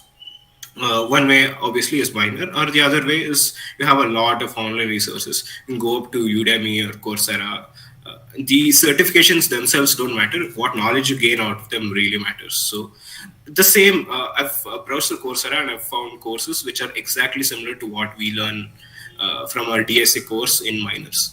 So it's okay if you choose to do it online. You just have to put a little focus and work towards actually concentrating on it and doing it. And the thing is, in the interviews, they don't usually ask for very specific knowledge, like some particular random library or something like that, or some framework, unless you have worked on it. So if your resume says you worked on something like Ruby on Rails or something like that, they're going to ask you questions on that. So you have to be prepared for that. But in general, your interview just consists of DS and algorithms, CS, computer networks, OS, and DBMS, apart from your aptitude, obviously, which you can prepare anyways. And one quick way you can revise through all of this, just like a nice tip, one quick way you can revise all of this before your interview is there's a resource called Elements. It's called Last Minute Notes. It's available on Geeks for Geeks. So if you go there, each subject, they have an element. So it's like a short summary of the whole subject in like a few pages. They cover all the important topics. So for example, in DS, they in DS and A, they cover time complexities and stuff like that, or sorting algorithms and all of that. So you can use resources like that also towards the time when your interview is scheduled, so that you can keep revising and you don't forget stuff. But to start in a more holistic point of view, you have to refer to resources that covers this in much more detail, because you don't really have an idea, right, what trees are, what binary search is, or some random merge sort or something like that. So these are very specific things you need to learn about, and the best way to go about it is through a minor or through an online course. And you need to cover all the materials, because these things come into use both during your coding test and during your interview. So in your coding test, you might think it's very simple, that you just have a question that you'll think of some solution, you'll write it, and you'll be done. But that's not really the best way to go about it, because a lot of your test cases will fail because you haven't checked the time complexity. Some of them go into loops, and some of them, the data is like very large, so you won't get an output. So you have to think about all of that, and that's where your whole algorithmic approach comes in, and that's why the whole DSA concept is there. So you need to know where to apply the right data structure and where to use some certain algorithm, or where what you can pre-process. So some questions you can just sort the input given, and you'll find a much easier way to come to the solution, a much faster way as well. So these are all stuff you need to keep in mind while you're attempting a coding test. So it's always good to have a theoretical knowledge about both DS and algorithms. And in your interview, again, your CN and OS, you have to revise through those subjects, and DBMS. You have to revise through those subjects and know concepts here and there. Just in a pretty high level is enough, because that's what they expect of you. They don't expect like some random term in the middle of your subject. They just hope you know everything in general about the subject. That is enough for you to have an understanding of the subject itself. So DBMS, there are something like normal forms, or in OS, there are memory management techniques. So these are all very important things that you need to know about to understand the subject itself. So these points are some things that you should be covering during your prep, so that you can go through your interview very peacefully. But yeah, they don't really ask very specific knowledge on topics which are out of this these 4 or 5 categories. And yeah, start practicing coding, that's for sure, because you have to catch up. And you need, like, this advice was given to us by our seniors as well. I did not follow it. They kept saying, do coding, something like do like one lead code a day or something like that. I did not follow it. And towards the end, I realized how wrong I was. I chilled out a lot. I shouldn't have done that. I should have probably started it way earlier, and I could have been at a much better position when placement started. So it's always good to start as early as possible. You can do a very minimal number of things a day, like just one lead code question a day is enough to begin with. That's how you begin, right? You start making a habit. So start with one question, then you move on to 2 to 5 or whatever. But it's always good to just have that momentum going and just keep doing it, like at least one a day. I think we can spare time for one a day. I know you guys have a lot of things this sem, like this capstone as well as the multiple essays or whatever that concept is. But it's always good to spare a little amount of time for this, because the benefits you get towards the end, you're going to reap them a lot, because if someone who starts in like June or July, he'll need more time to catch up and start becoming better at it. And by the time placement season already begins. But if you start in January or if you start in February, you have a lot more time to spend on it. And by the time the placement season actually starts, you'll have a very solid grip on your coding skills. And you can just look at problems and you can think of, oh, I can approach this with this algorithm or this data structure. So that kind of thinking is very necessary when you're doing a coding test, because they're very time limited. You have 1 hour to solve 2 questions or 2 hours. So you don't have time to actually spend on thinking of what is the correct approach and all that. You should be able to quickly identify what approaches you can try them. If they don't work, try another approach, and finally get to the solution. Ensure that most of your test cases pass. So for that, practicing coding every day is a very good way to go. I think that's about it. Thank you, Chetan. So our next question is to Rishal and Ahaan. What is the process and preparation required for a core ECE job, and how much coding knowledge is necessary?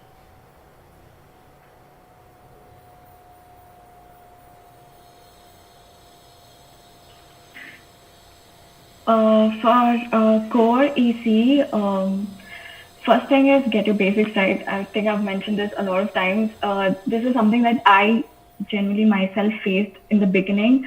I wasn't getting past the written test itself, and I know where I was lacking, and that was getting my basics right, and that's what I started off with. I started my preparation in my 6th semester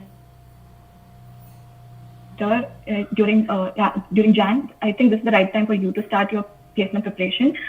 Honestly, I just went to my course subject and I googled the summary of each of these subjects and I went through them. After I got a grasp of the subject properly, I went on to solve few gate problems from Google. Like I would just type a topic and I'd get few MCQs and I just sit and solve them. These gate questions did help me to some extent. After that, I think you will gain a lot of knowledge from your projects that you do in core EC. So that does help a lot in your interviews in some of the technical stuff. Ahan, do you want to add anything to this? Yeah, I do, just a little bit. So I think that Rishal's summarized most of it, but just some additional resources that I was referring to when I was preparing for the core subjects was, one is on YouTube. There are a lot of lectures by a lot of these coaching centers. Gate Academy is one, and I think they have these short crash courses on like pretty much all the subjects that you need. So whichever subject you feel, I would recommend important subjects are network analysis, analog, and digital is very, very important. Digital is actually more important than network or analog. So you should first focus on digital, because most of these semiconductor companies usually ask about computer organization, will obviously ask about digital as well. Digital design is And apart from yeah, digital design is very, very important. For Verilog, actually, so for Verilog, I found my college special topic. I had taken verification with Verilog as a subject, and I found that resource really helpful. So, and the professor who teaches that is also very adept. So I don't know if you guys are interested and if that special topic is available to you, I would actually, trust me, I don't usually recommend people taking up courses in college, but this one I would, because the professor was really nice and it actually really did give me a lot of insight into Verilog. So that would be one other recommendation as well. Apart from that, textbooks, I think the standard textbooks that college refers, Sedra Smith, for analog, I think we had, forgetting the name of the textbook, but anyways, just standard textbook, or you can just, yeah, exactly. So what you can do is you can just Google textbooks for GATE syllabus, and you'll find all the list of, it's the same set of resources for everybody, and you can just start like picking up any of them and going through. You don't have to obviously don't focus too much on textbook because they have a lot of information, but just so what I would recommend, the step-by-step process is, first look at these lectures on YouTube or NPTEL or whatever resource you want, and if you don't understand anything still, then you can refer to the textbooks. But don't jump to the textbooks first, because you'll not know where to start and what to read, because there's just so much information that you do not necessarily need. So yeah, that's about it from my side. Rishal, if you have something to add. Yeah, I think we covered everything. Just go through basics. There are a lot of resources on YouTube on GATE stuff, so you can just Google whatever topic you want and just practice a lot of GATE questions. Other than that, I just referred these company websites and know what are the recent technologies that are using, and yeah, pretty much that. Okay, thank you, Rishal and Ahan. The next question is to Ahan. Will backlog affect placement time? Yeah, it does actually, because look, here's the very simple thing. If you're getting a backlog in college, I'm not going to say that there's no company that's going to take you or anything. I think that all the panelists here will agree that regardless of how good or bad your college experience is or whatever, you will definitely find a company. You will definitely find people that will see you as marketable, as sellable, as somebody as a resource that can be used. So don't, just because you've got a backlog, please don't think that your career is headed down a slope or something. That's not going to happen. It's really up to you. You can definitely turn things around and get a placement in college as well. So I'm not going to say that there is no company that, the honest truth is most companies do have a condition where they say no backlogs, but there are quite a few companies I've seen that have said that I think one backlog or one arrear here and there is okay as long as you cleared them by the time you join the company. But yeah, most of the companies do have a condition where no backlogs as of the time that the company is coming to college for placement. So, which is why I think all the panelists have already mentioned this, which is why we tell you guys to please focus on your subjects. I don't think if you've listened to your classes, if you just studied before exam, even if you've not listened to your classes as much, but if you just studied before exam, I don't quite see why you should have a backlog at all. I'm not saying the subjects are easy, but at the same time, I don't think they require too much. There's no painstaking effort required, or it's not that it's too tumultuous or anything. That you can definitely, if you study a little bit before exam, you will be able to clear those subjects. So it's very simple. If you have a backlog, get them cleared as fast as you can. And if you don't have a backlog, please don't get one. And please, because they're definitely not going to help you. I'm not going to say that if you have one, everything's it's not unrecoverable or anything, but please don't try to avoid them.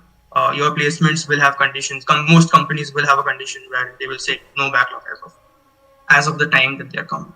That's about all, guys. So, we're following panelists members can add on to me. Yeah, I'll just add one quick point to that. In terms of backlogs, if you quickly read most of the company descriptions that come to college, and I'm talking about 70 to 80% of the companies that come to college, they mention the word no active backlogs, and I can guarantee that this is the case for most of these companies. And the word active means that you should not have a backlog at the time of when you're applying for a placement. And I understand that these questions might have come from people who might already have developed a backlog or two. So if that's the case, guys, it's genuinely not that big a deal. I've seen people who've gotten backlogs and still gotten tier one offers after that. So if you do happen to have a backlog, the only priority that you should focus on is to, as Ahan said, clear it as soon as possible. Your priority should be to clear it before placement season starts, and you will be eligible to sit for 80% of the companies, subject to your CGPA cutoffs, obviously. But unless companies are very specific, saying that no backlogs, no history of backlogs, or something like that, that there are companies that come like that. There are multiple companies that come like that. I'm not going to lie, but about 70 to 80% of the companies always mention the word no active backlogs. So as long as you clear your backlogs, that's something you need not worry about. Thank you, Parth. Thank you, Ahan. The next question is to Parth.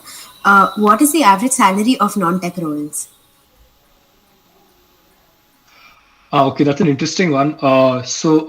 Again, this question is no different from what do you say, a core job or a technical job. Salaries can start as low as 3.5 or 4 LPA, which I think is the case with Ernst & Young, and can go as high as 25 to 30 LPA. And again, I'm talking about PESU only. Of course, outside PESU, so you never know what the scenario is. So 25 to 30 LPA, which I think Visa offered for a TPM role. So, like every other field, like technical, non-technical, there will always be a wide variety of salary ranges. The only thing you need to keep in mind is that the scarcity of these companies is probably more. So, what that means is you might not see as many companies as, let's say, IT companies come for these specific niche roles. But a counter to that would also be that there aren't as many people adept in the skills required for these niche roles. So if you do think you belong in some of these non-tech roles and you think you've developed your skills, the amount of competition will also not be as high as other coding jobs, because most people don't have that specific skill set. So you shouldn't be that worried. All you need to focus on is developing your skills, and the money will come, whether it be immediately during this college placement or it could be 2-3 years after. So whilst getting a tier one job, I know college markets it as a big deal and an achievement for them. Try not to get stuck in the what do you say, system or the vicious cycle of, oh my God, I did not get a tier one job, now my career is over. That's most definitely not the case. First of all, you can most definitely crack a tier one job in PS University. The amount of opportunities are increasing, and just if you're in your third year, I think sixth sem, end of sixth sem is the right time to get serious. And if you get serious by then, I think you have nothing to worry about. And if you're in your second year, then you're already early.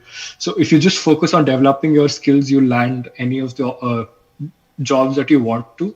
But let's not, I mean, as much as people think that people get jobs only for the sake of getting more salaries, the salaries will come, if not now, maybe 5 years later. So just try to focus on gaining work experience the first 2-3 years. I think that's more important than the money you earn, because based on the experience you gain in the first few years is when you will become more of a resource to your future companies that you apply to, and that's when you'll get the real money. Thank you, Parth. The next question is, if you get below 7 SGPA in third sem, how can you make up for it, and how much will it affect your placements? Over to Chetan and Parth. Okay. So companies don't really care about one particular semester's SGPA. It's your CGPA at the end of the sixth semester that matters, because towards the start of your seventh semester is when the companies start coming. So your CGPA at the end of sixth semester is the cutoff. That's the last thing that they start considering, and that's what you submit to all your job application forms. So Since you're in third sem, there is quite a lot of time to improve on that. And one way that I have found that you can obviously you have to probably try better. There are ways you can improve your every semester performance without really putting humongous effort. You just have to be a little smart and do a little smart work, take notes on your own, all that stuff you have to figure out on your own, because this differs to each person. Each person has a different way to approaching studies, so you just have to find a way that works out for you, and once you start working towards that, your CGPA will start increasing. But one other thing that I personally did was you can be extremely smart while choosing your electives and special topics. So granted that you would want to learn about new subjects and new domains and fields. If you really want to improve your GPA and you're currently at a position where you can't really, where you have to improve a lot to get to a better position, it's always good to pick subjects that are known to be a little easier and known to have a friendlier grading pattern and assessment pattern. There are subjects like this. You can talk to your seniors and ask them about experiences with particular subjects, and you can probably avoid things that you're completely not familiar with, because this might sound like wrong advice, but if your GPA currently isn't at a great level and you want to get it to a satisfactory level by the time placement start, the issue is you don't have the luxury to experiment. You can't really take different courses and be like, it's fine if I don't do well in this course, because then your GPA will start tanking even more, which is not the thing you want to do at this point of time. So one way you can go about it is think about courses and special topics and electives that you find relatable and you find scoring. This is something I personally did in my sixth semester. So I really wanted to get my GPA up before the placement season starts. So I chose subjects that I found were very easy and very relatable to me. So one subject was the one Ahan mentioned earlier, verification of VLSI using system Verilog. I think you guys have it as a core subject or something now, I'm not sure. But yeah, that subject, it did involve a lot of C++ style programming, and those were things I could relate to and I found interesting and easy, so I could score really well. And then based on seniors' feedback, I did take a few more courses, special topics and all that. So these are some tricks you can use to improve your GPA. And as well as your capstone project, I think 2 credits will credit your sixth semester. So with regards to that, obviously choose a good team, choose a good guide, a guide who relates to your domain and what you are working on, and try putting in the max effort you can so that you don't really regret it when the placement season starts. Because if the company has a cutoff of 8, 7.99 will not clear the cutoff. You have to have 8 and above. So it's always good to aim better and try fixing it. And since you're in your third sem, you have quite a bit of time. So I don't think you have to stress very much about it. But yeah, you can adopt all these different things to go about it and fix it by the time you end your sixth semester. If anyone else has something to add. Thank you. Yep. So just elucidating that one a little more, I think Chetan covered it pretty much, most of it, but I'll give you a personal experience. I personally didn't have a 8+ GPA when I started the placement season, and I still landed up with the multiple tier 1 offers rather. So you don't have to worry if you don't have a high CGPA. Whilst I completely agree with them that you must try your best to push your GPA as high as possible. But if you've already finished 5 semesters, you can't perform a miracle and your GPA will rise from 7 to 9 in one semester, right? So if you don't have a high GPA, don't be disheartened by the fact. I've heard people in college say this, that if you don't get a GPA above 8.5, you can forget about having a tier 1 offer. Things like that are not true. These are things you don't have to worry about. I can most definitely guarantee you that your GPA will only be considered in one place, which will be your first round of cutoffs. Once you start your online tests and interviews, your GPA doesn't matter at all. Only the skills you bring to the table will eventually decide whether you get a role or not. So yeah, that's about it. Thank you, Parth. Thank you, Chetan. The next question is to Parth and Harita. How easily were you able to connect with a startup for your internship, and how exactly did you go about it?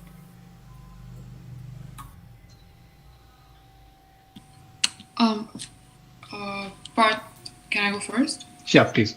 Okay, so starting with first thing was Twitter. I know it's a very unconventional pathway, but honestly, every founder, I mean, multiple founders, multiple tech teams, they all have their own Twitter accounts and they post their requirements for interns and full-time roles on Twitter.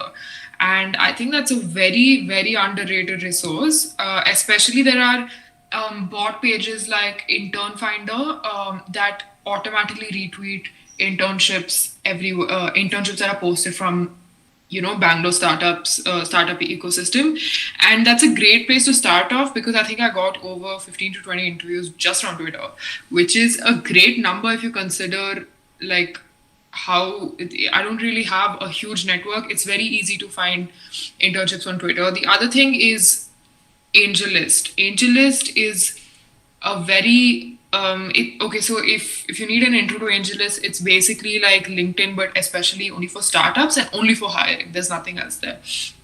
Just startup hiring, and most companies on LinkedIn. Most companies on AngelList are extremely responsive. So you have, and it's quite easy to apply. You just have to upload your CV on AngelList, and AngelList adds your CV to each application, and you add a specialized note. So I strongly suggest you write that note, and you draw from the JD, and you start writing that in your cover letter. It's more like a cover paragraph, but anyway, start drawing from that and add that as well into your cover paragraph. And AngelList, Twitter, as well as a few from LinkedIn. LinkedIn has, obviously, it's the most conventional job posting platform. So there are a few startups that post on LinkedIn as well. If there are any startups that you are more inclined to know about but you haven't talked to them, the best way to connect with them is Twitter. Sending them emails doesn't work because they have multiple emails coming to them. They probably have some sort of filter system in place or someone that goes through everything and just sorts it out. So just reach out on Twitter to either someone that works there or that startup's account itself. It would be better if you reached out to someone that works there, and that you can find from LinkedIn. So it's a kind of like a cross-platform thing, but AngelList is definitely an underrated resource. And the standard on AngelList is that you write your cover paragraph, you add your CV, and there is a cursory glance through it. And if they accept your application, that means you go ahead and schedule an interview with them. Usually on AngelList, what happens is that you have an assignment, and the assignment would be something that's related to their company. So they don't have the time or the resources to be having other interviewing processes. So it's some sort of assignment which is time consuming. It takes at least 2 days, but you do learn a lot from these assignments, and a lot of my experience of what exactly goes into data science models and startups is from there. So you start off with those, and then you have like a hiring round for your resume, and the last one would be a technical round. So this is, an HR round. So this is how it goes on AngelList. So AngelList is a great place. If you want to know the percentage, I'd say I applied to about 20 openings a day, and I did this for about a week. So that does tally up to about 140. I know it sounds very intense, but once you write the first paragraph, the same paragraph, you just need to replace the company name as well as a company specific paragraph that has what the company culture is and how you relate to it. Use that.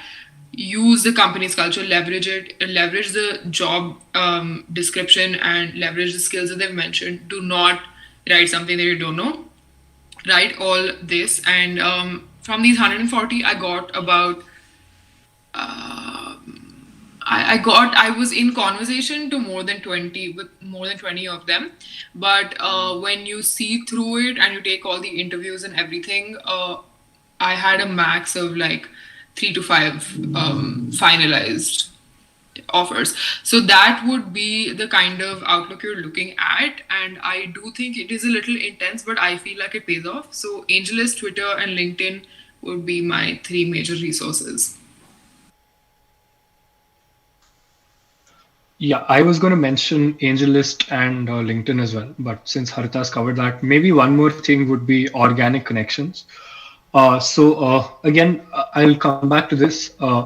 Like forming connections, especially in clubs or even your maybe class, if that's what it comes down to, is very important. You never know who ends up in what field and when a necessity for a role you're good at pops up. Like that's exactly what happened to me for the startup I'm currently working at. So a friend's neighbor happened to be recruiting, and my friend's friend had joined, and they were recruiting, and I was interested in that role, and that's how I got in for the first time. And all of these connections, including my upgrad one, which was basically how my upgrad one happened, was because I was in talk with them for a sponsorship deal at college for one of my club's events. And for whatever reason, that deal didn't work out. But maybe a couple of months after that, the person I was talking to reached out, said, "Would you like to join our team? We have openings, etc., etc." So essentially, just thoroughly immersing yourself in club activities, taking active participation. You never know what part of this will work in your favor, and your intention should not be to develop or to get an internship out of someone here and there, but just organically working towards one common goal. And I think you will form more of a network as and when I think that's probably the biggest advantage of being part of clubs, is the network that you form. So you'll connect to alumni who've been part of that club, and your seniors, your batchmates, your juniors, and so on and so forth, and you get to hear multiple different perspectives. And you never know, yeah, let's say a junior, it might also be that a junior is part of some startup and they are also looking to hire someone more experienced, and they choose to hire you. So always try to keep your connections open, especially with the clubs that you're a part of.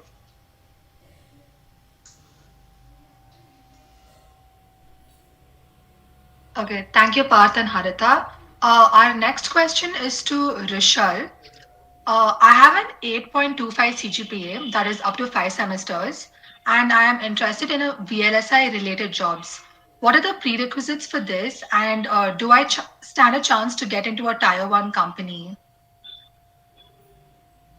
Shit. So regarding GPA, it does matter to some extent, like everybody said. Core companies like VLSI companies do have a cutoff of 8.5, but few companies do take above 8, so it's okay. It's okay to have 8.25. Doesn't really affect that much. It's only gonna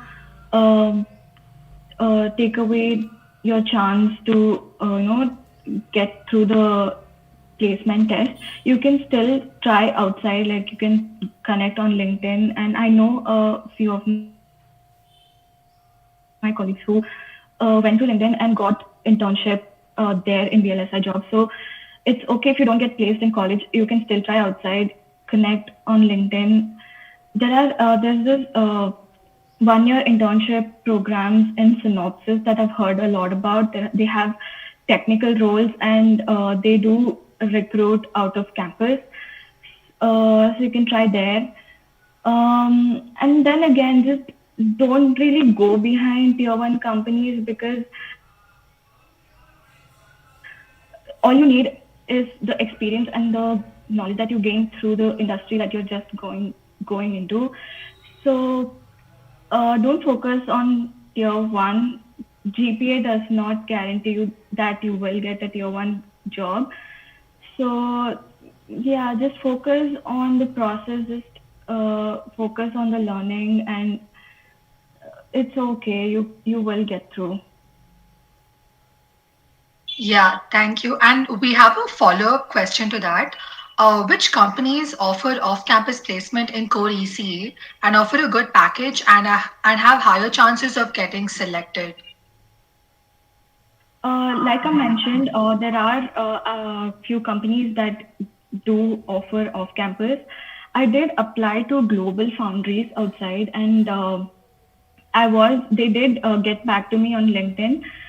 but I did not give the interview because I already got the offer from Microchip, so I did not go ahead with that. So you can reach out on LinkedIn, like send out your resume to recruiters and try to connect with them, make good connections. And there is another company, Cadence. They also offer internship programs. I know a senior that I spoke to, he did get off campus, so it is possible to get off campus. So make a good connection on LinkedIn. Okay, thank you, Rishal. Our next question is to Ahaan. How to get EC internships at well-known organizations where we get to learn and work at the same time?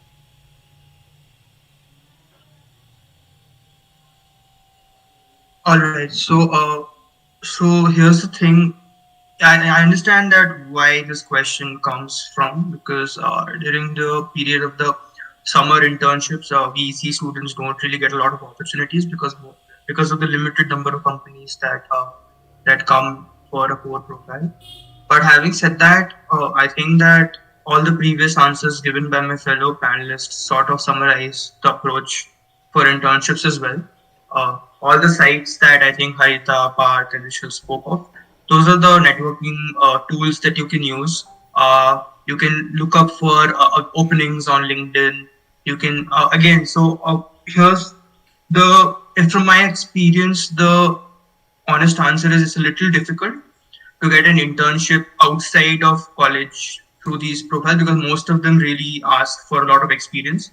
So even when I've been looking up for openings on LinkedIn and so on, like I found that most of the core profiles, I'm not talking about IT, but core profiles, they've always mentioned experience somewhere or the other, particularly if it's a very well-known company. So yeah, it is a little tricky, but I think networking and connections is the way to go. So even for my Continental internship, it was through a referral as well, and no one's really going to it's a little difficult for like fresh graduates to get an internship in a core profile, because of the lack of experience, and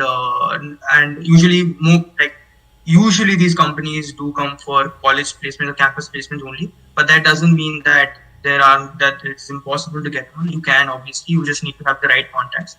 And by right contacts, I mean it could be within your family, it could be within your friend circle, it could be your college professors. A lot of college professors send out emails. I think if you're in the EC department, I'm pretty sure you'll be getting mails from the HOD about internship opportunities at some lab, say in IISc or something like that. I think these things come up regularly. So you should definitely be alert and apply as soon as you get these mails. And you should have a constant preparation process ready, because of the limited number of opportunities that you will get. You need to make them count. So please be prepared. Don't, if you've gotten an interview, try to make the best use of it.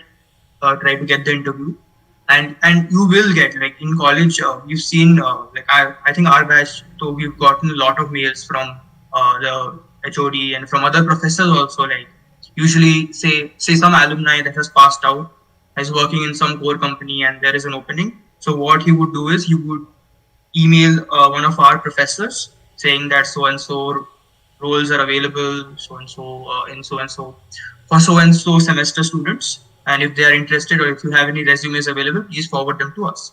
In which case your professor will then ask you or send a mail to your class group, and you will get that email. So please do take note of these things, because these opportunities do come up every now and then.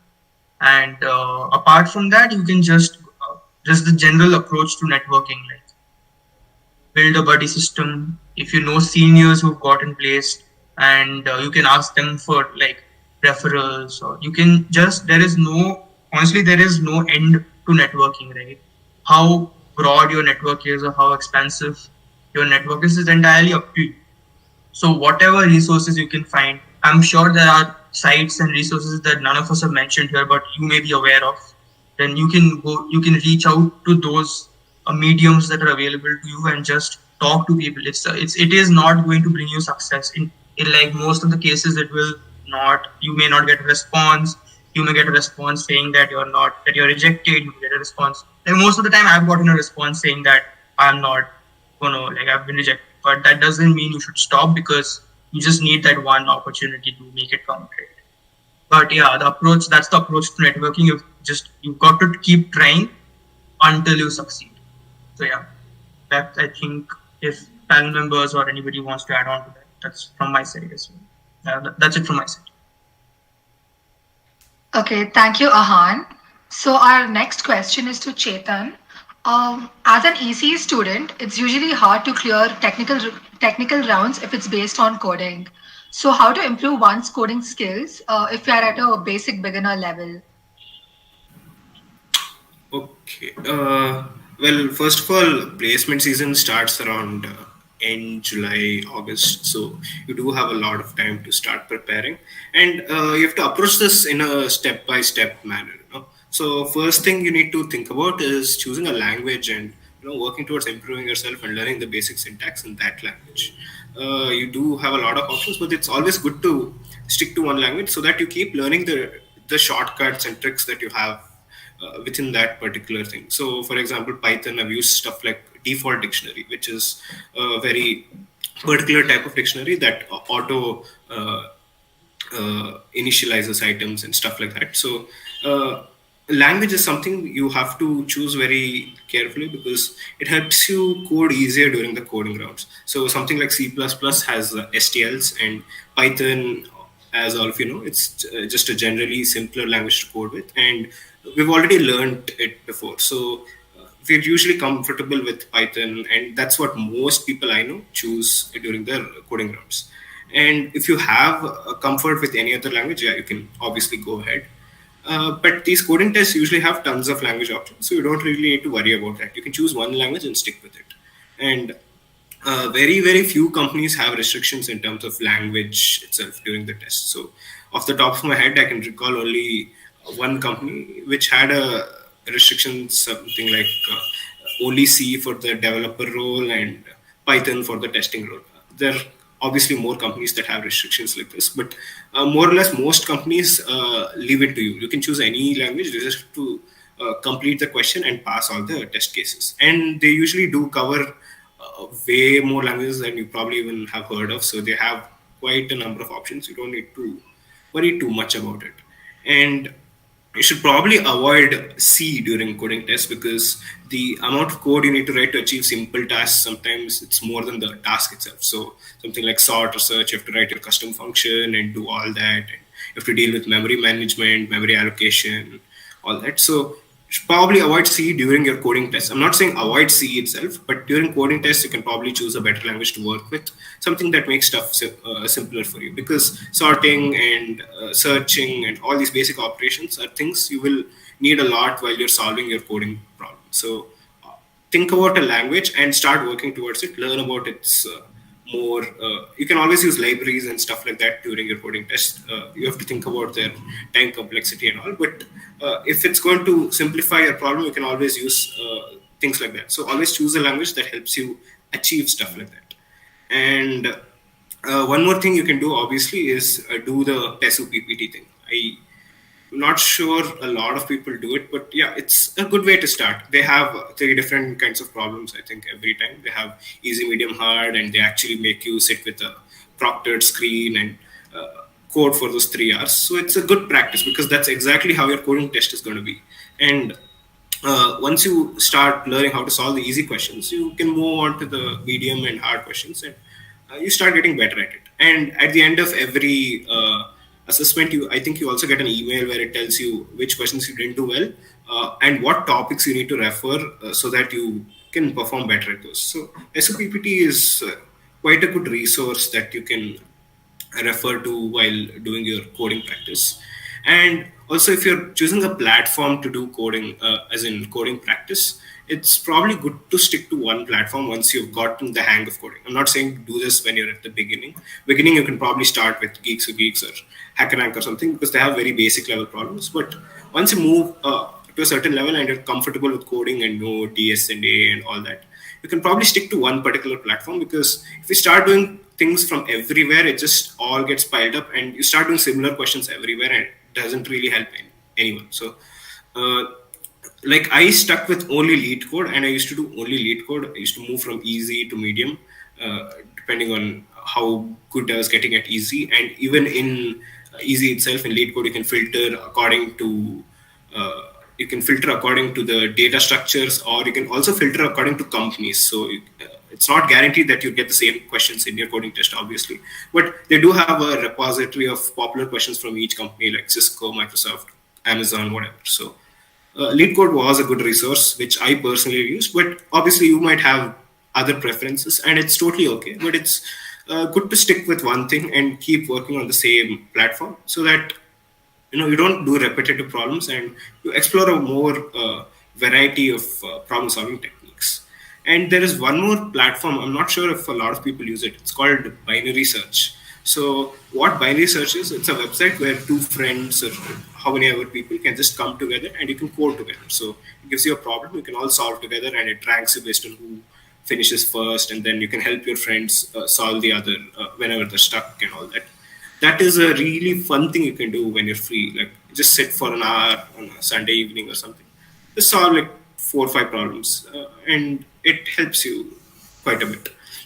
And you can also try to find CS in everything. So like I mentioned earlier, my system Verilog elective was similar to C++. So I wanted to derive those concepts, and that's why I opted for that elective. So you can think of bringing in CS into everything you do, so that you don't have to actively spend time just on coding. You can just learn it from various different sources in your daily life.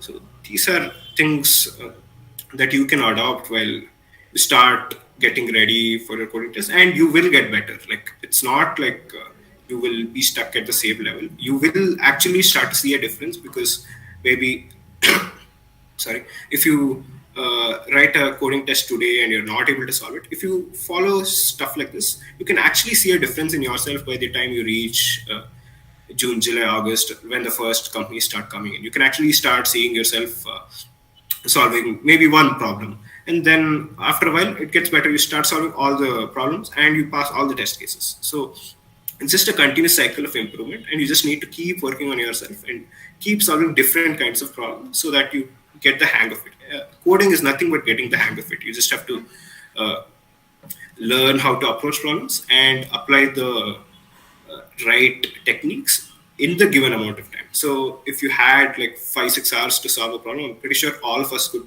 do really well. But the art of it is in solving it within that 2-hour time period. So these are all things you need to work on. And if you have nothing to start with, start reading through your the resources I mentioned earlier, the subjects that you need to learn through, and probably start doing your PESU PPT every week, which is not a bad resource. It's quite good. And an aptitude test also, I think they make you do. So you can see what types of questions come in placement tests from that, and you can use those, read resources related to that, or you can refer RS Agarwal or something like that. And you just have to structure your approach basically in a way that you cover all the things within the given period of 6 months or whatever you have, and you'll be good to go. I think that's what I'd like to say about this. Yeah, so I had a follow-up question. You said that C takes a long time to, code and compile. What about C++? Yeah. So C++ has something called STL, Standard Template Libraries, where you can actually import some things, and you can run a sort directly. You don't have to code it. So there are multiple benefits to C++, and that's why most people actually, if not Python, they prefer C++ or Java to code it. So C++ is also a good option you can use while you're coding. Okay, thank you. Yeah. Thank you, Chetan. Next question is doing courses online worth it? Does it add weight to my resume? Over to Parth and Harita. Parth, you can go first. Sure. Yep. So in short, most definitely it's worth it, especially for non-technical roles. As I was mentioning earlier, I won't elucidate too much into it, but if you're looking for skills that are taught in college, there's got to be a place where you can learn them in a systematic manner. And I've seen a lot of that being helpful through Coursera for me personally. So yeah, they're most definitely helpful. And I'd say yes, you should add them to your resume because they do bring in some sort of weightage. But your intention of doing a course should not be another point to add in your resume, but to gain skills in order to crack jobs and interviews. Yep. Harita, you can take over if you have anything. Yeah, so I definitely agree with what Parth said. Especially when it comes to a lot of, like, especially in extracurriculars and courses during our undergraduate, a lot of us seem to do it only because we can add it on our resume, which I don't think is the right way to do it. The reason that a lot of us prefer these online courses over standard college offered courses is the flexibility. So it gives you some time to work on either extracurriculars or work on something else. The reason that I would say, one thing that I think you should approach with caution is that if you are taking an online course, there should be some sort of, and you are adding it on your resume, there should be some sort of specified outcome that you had when you took that course. Like, is it adding to the job that you're applying for? Is it something that is like required for you to switch from EC to whichever role that you want to switch for? Is it required for that? What is the aim? What did you learn from it? And what did you do with the knowledge that you got from that course? Because I could just go ahead and say, okay, I did this NLP course from this, and then what? Like, you learned and you have to do something with it. Either you did a project, you took up research, you took, you understood that that's where your interests lie. I think that it needs to be a part of the story that your resume is supposed to show, that it should be some sort of, there should be some coherence. It shouldn't just stand out as why is this here? So that's just all I had to say. But except that, I really do think that online courses give you a lot of knowledge and up-to-date knowledge about, like, whatever, even extremely esoteric concepts that you might not find other in any other way. It's flexible, and I think it makes a good addition to your resume for sure. Thank you, Parth and Harita. The next question is to Harita again.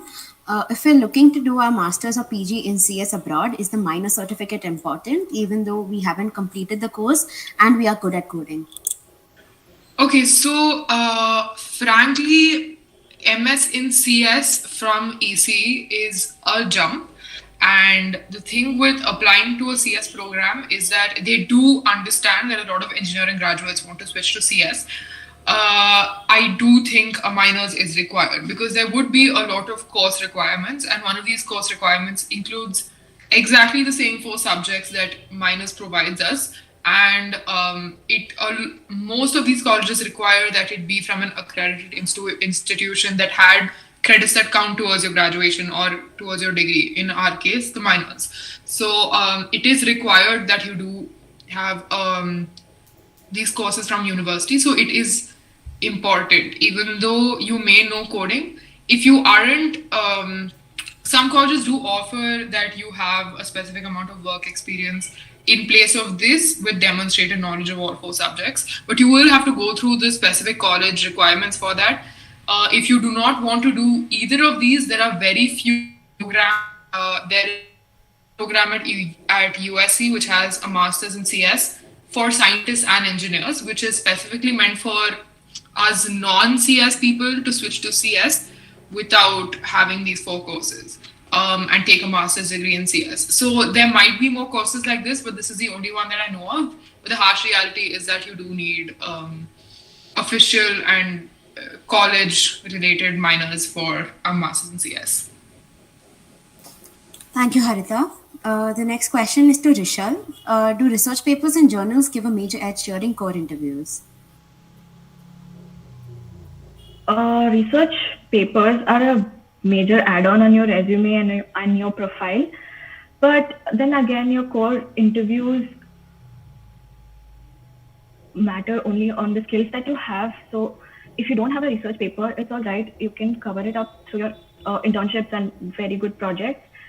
Even your capstone project could be on VLSI, and you can explain it really well, and the interviewer is satisfied with whatever you've done. And I think that's enough to crack a core interview. You don't really have to have a research paper, but it's a good add-on if you have it.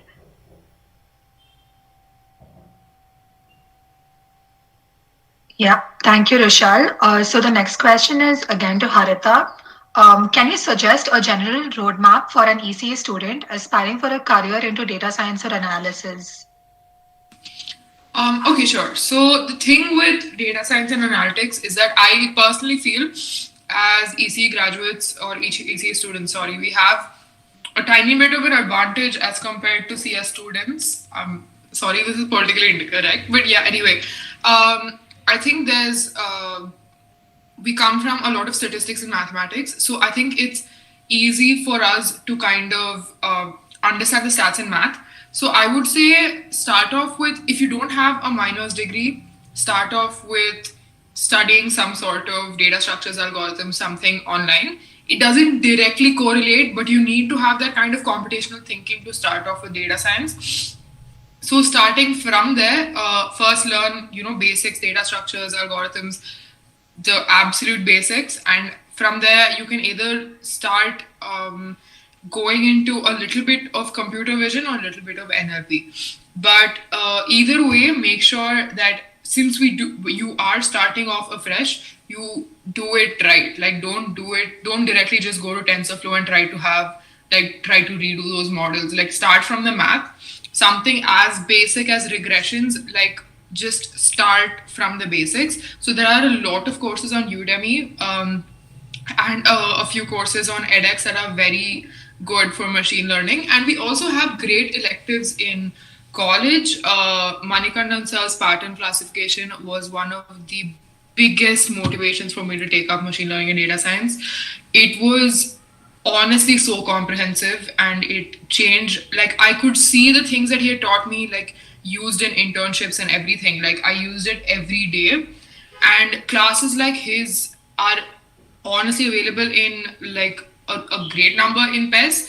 But I think it's important to have these classes and start off with what you know. So you pick up these terms from there, right? Like, okay, I've studied a Bayesian classifier, I've studied naive Bayes, I've studied whatever. So you start from there.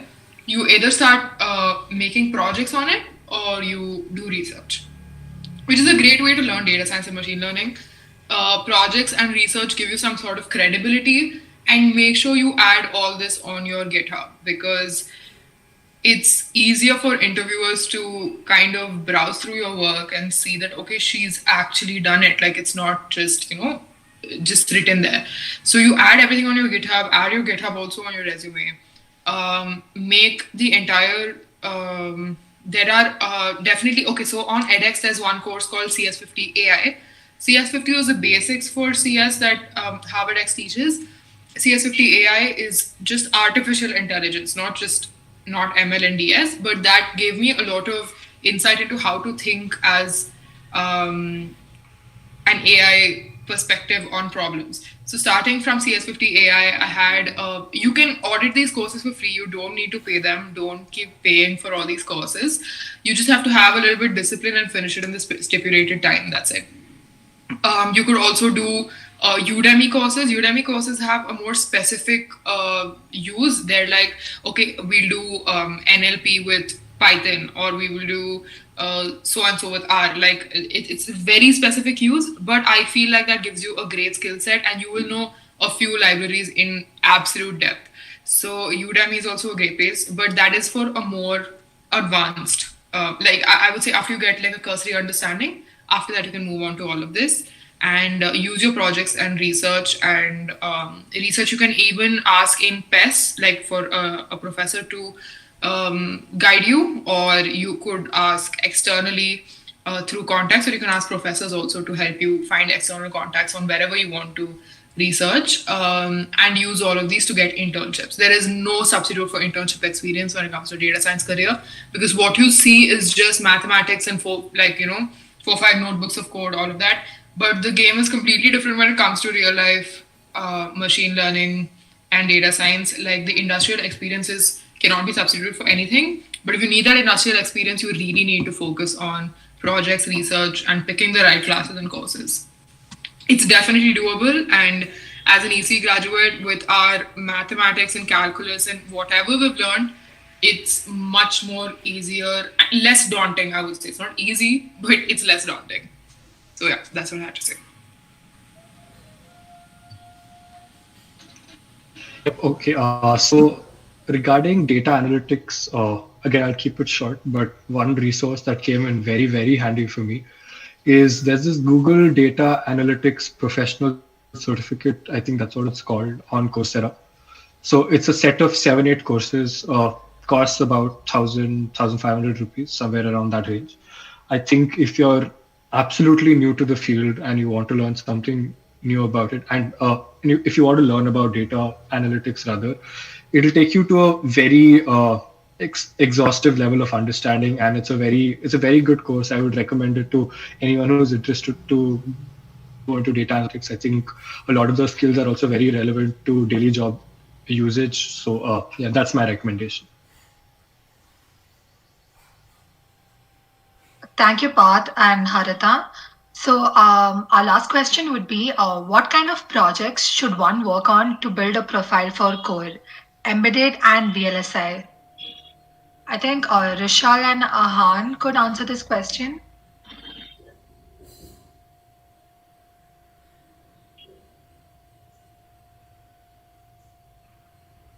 Uh, for projects under code, you could take up something like FPGAs. That's a really great start to get into the field. Other than that, I'd say RISC-V. It's coming up and it's a recent technology, and there's a lot of hype around it. So I'd say go around doing projects on RISC-V, and there are, I didn't really have an internship in my second year or third year.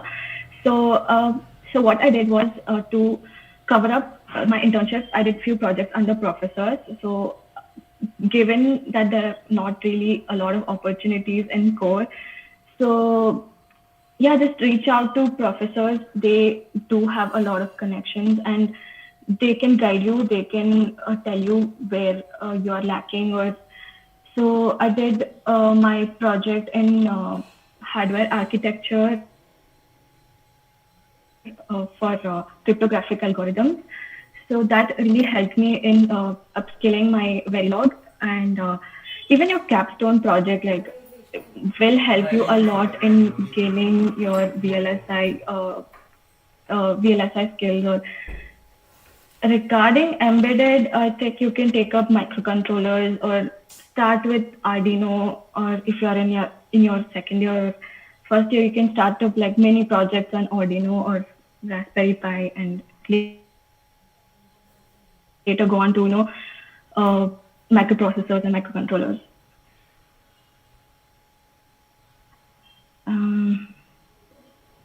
Yeah, that's about it. There is also this elective called memory design and testing. We were allowed to do a mini project there, and it sort of helped me a little bit in gaining, working with LT spice and getting to know how to, make these inverters and stuff like that, build circuits using CMOS, basic circuits using CMOS, like SRAM design, MRAM design, all that.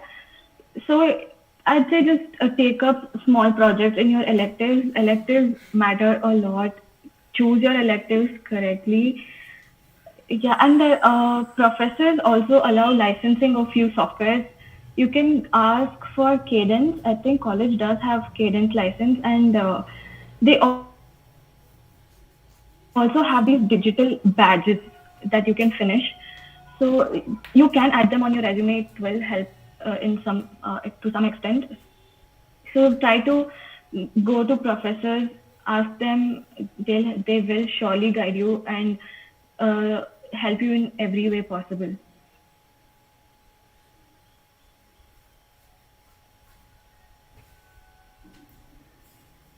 Ahan, if you would like to add something to that.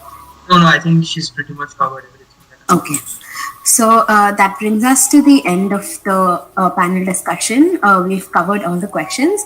I would like to thank all the panelists from the bottom of my heart for taking time off their schedules and spending 3 hours on this panel discussion. I think this would have really helped my batch and the batches below mine, and I think this would really help them figure out what exactly they need to do to in their preferred domains. And yeah, we can end the stream, and I'd request the panelists to stay on call.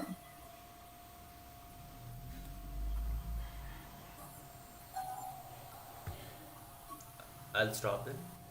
Yeah.